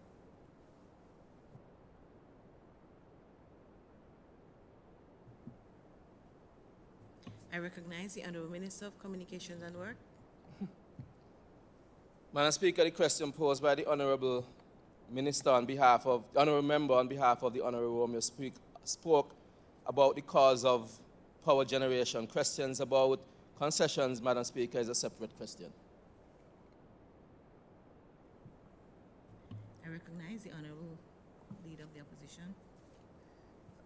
Yes, thank you, Madam Speaker. As I said, the outages, persons have been complaining about the outages causing damages to their equipment. And I'm saying, as a responsible minister, I'm asking, in a responsible government, I assume, I'm asking if there is any assistance that government will provide to help people replace their damaged equipment.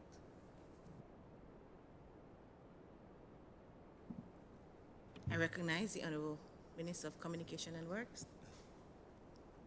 Madam Speaker, we're aware that people are complaining about damages to the equipment, and the government of Montserrat is currently looking at the issue. But that's a question for the government of Montserrat and not for just one ministry.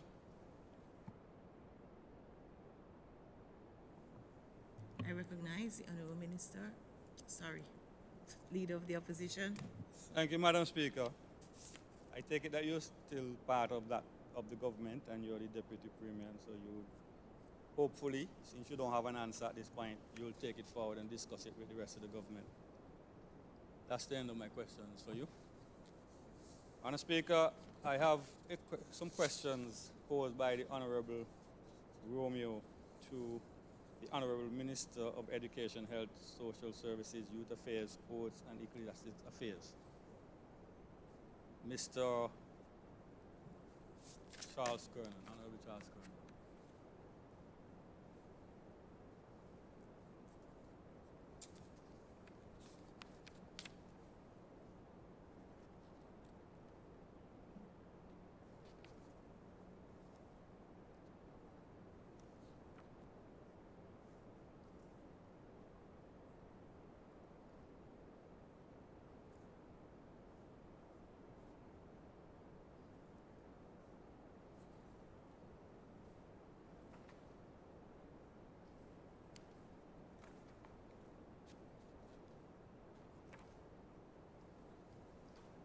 Do I proceed?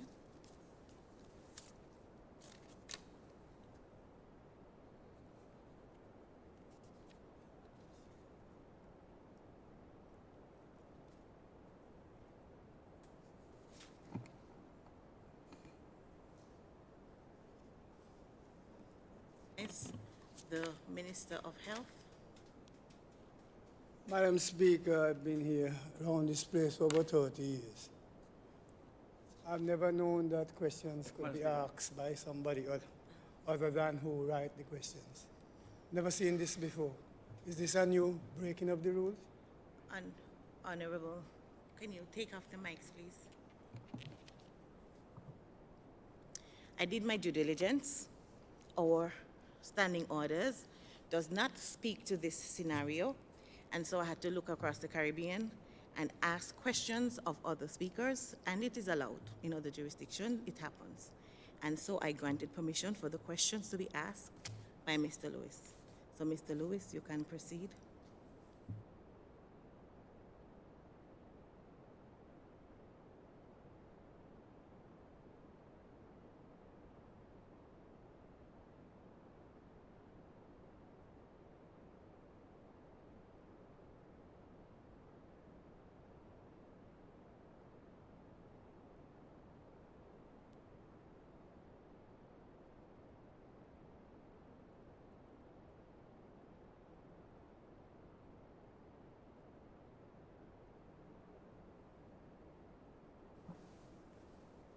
Yes, Madam Speaker, can I proceed? Okay, thank you, Madam Speaker. Question 1 from the Honorable Donaldson Romeo to the Honorable Minister of Health. Does the Ministry of Health agree with and support the widely made claim that both the vaccinated and unvaccinated can be infected by the SARS-CoV-2 virus? Can they become ill or even seriously ill, can be hospitalized, and might even die as a result of contracting COVID-19? A, if the Ministry of Health agrees, then could you tell us why? B, if the Ministry of Health does not agree, tell us why not. C, if the Ministry of Health agrees, then could you tell us how is this reflected in your COVID-19 related policies and protocols for dealing with access into and out of Montserrat with regards to the public health, the public sector and private sector, especially their frontline workers, with regards to teachers and children in schools and otherwise? D, if the Ministry of Health agrees that the vaccinated and the unvaccinated can contract, become seriously ill, or die from COVID-19, what are your ministry's recommendations and protocols for early treatment for anyone of whom contracts the COVID-19 virus, whether vaccinated or not? I recognize the Honorable Minister of Health. Madam Speaker, I obey your ruling, but I'm sure you'll understand when other people have to ask questions they don't understand themselves. It's not a good thing. The ministry agrees that both vaccinated and unvaccinated persons can become infected with the virus that causes COVID-19. However, vaccinated persons are less likely to become severely ill with the disease and are less likely to require hospitalization.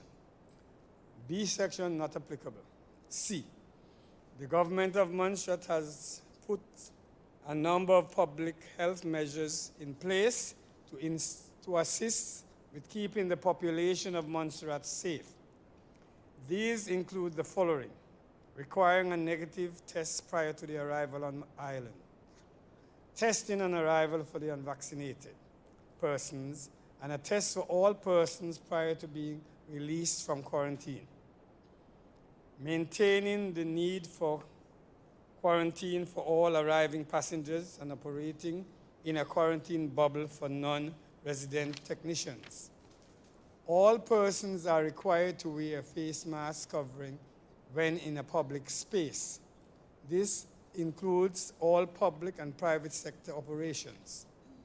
All schools have received guidance and protocols have been developed so that both teachers and students can operate in a safe place. Vaccinated individuals are less likely to become seriously ill and need hospitalization. The treatment for COVID-19 remains supportive in nature, and persons would be treated with therapies as required, for example, oxygen, if their oxygen saturation is low.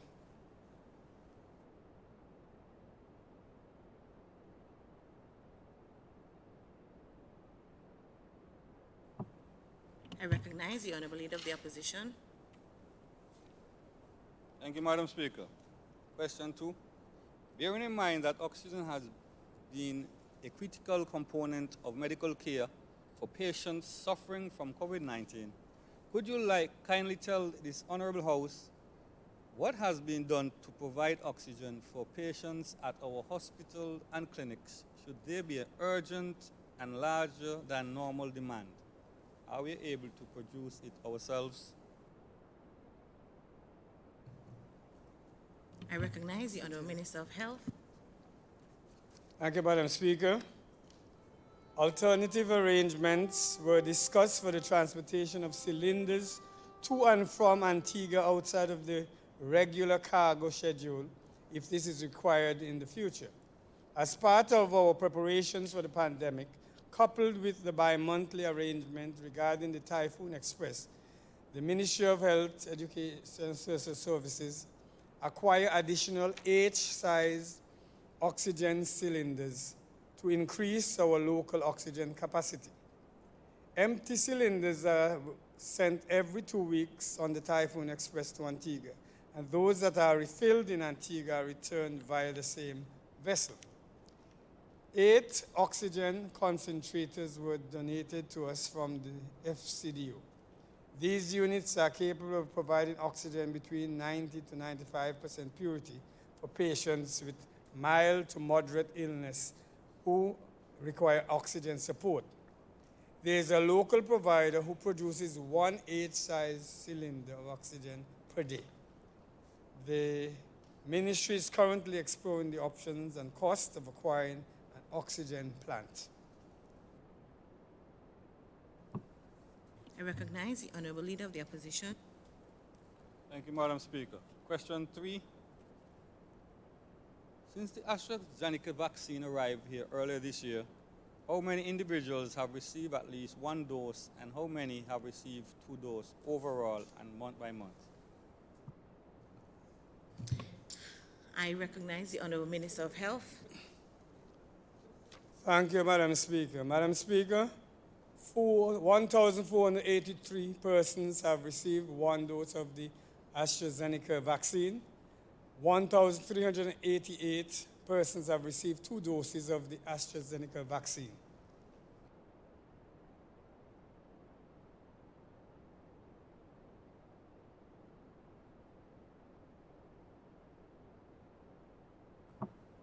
I recognize the Honourable Leader of the Opposition. Thank you, Madam Speaker. Question 4. Have any children in the age range of 12 to 17 been vaccinated here? Age range 6 to 11, range 5 or less? If so, how many?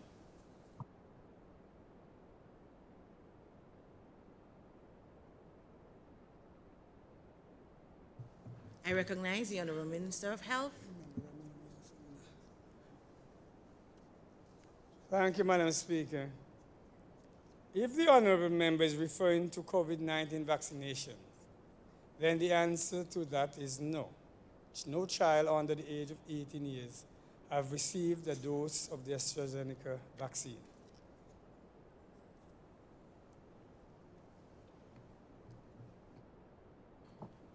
I recognize the Honourable Leader of the Opposition.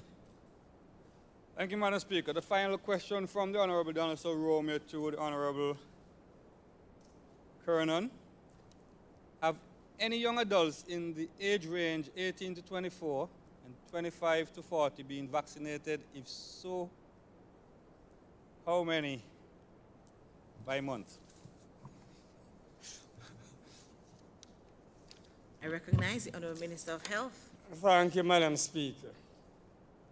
Age group 18 to 24, we had 31 males, 30 females, a total of 61.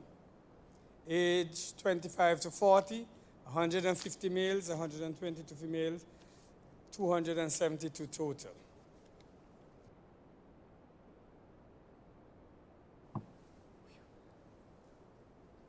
I recognize the Honourable Leader of the Opposition. Thank you, Madam Speaker. Madam Speaker, that brings me to the end of the questions I had to ask on behalf of Honourable Donaldson Romeo. Thank you. Motions.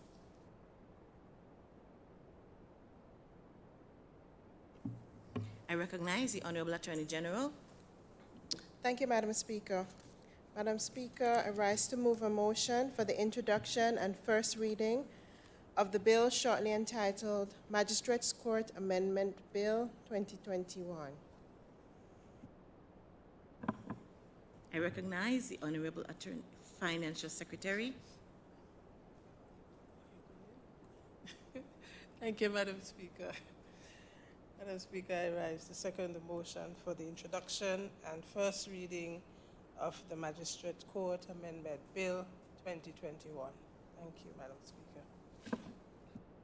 It has been moved and seconded that the bill shortly entitled Magistrate Court Amendment Bill 2021 be read a first time. All those in favor say aye. Those opposed, nay. And the ayes have it. The bill will be read a first time. Magistrates Court Amendment Bill 2021.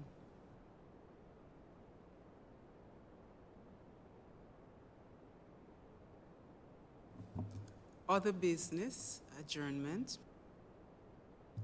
The question before us is that this Honourable House now stands adjourned. Can somebody please move the motion for us to adjourn? I'm doing that, Madam Speaker. I recognize the Honourable Premier. Stay a little longer. Madam Speaker, I rise to a motion for the adjournment of this Honourable House.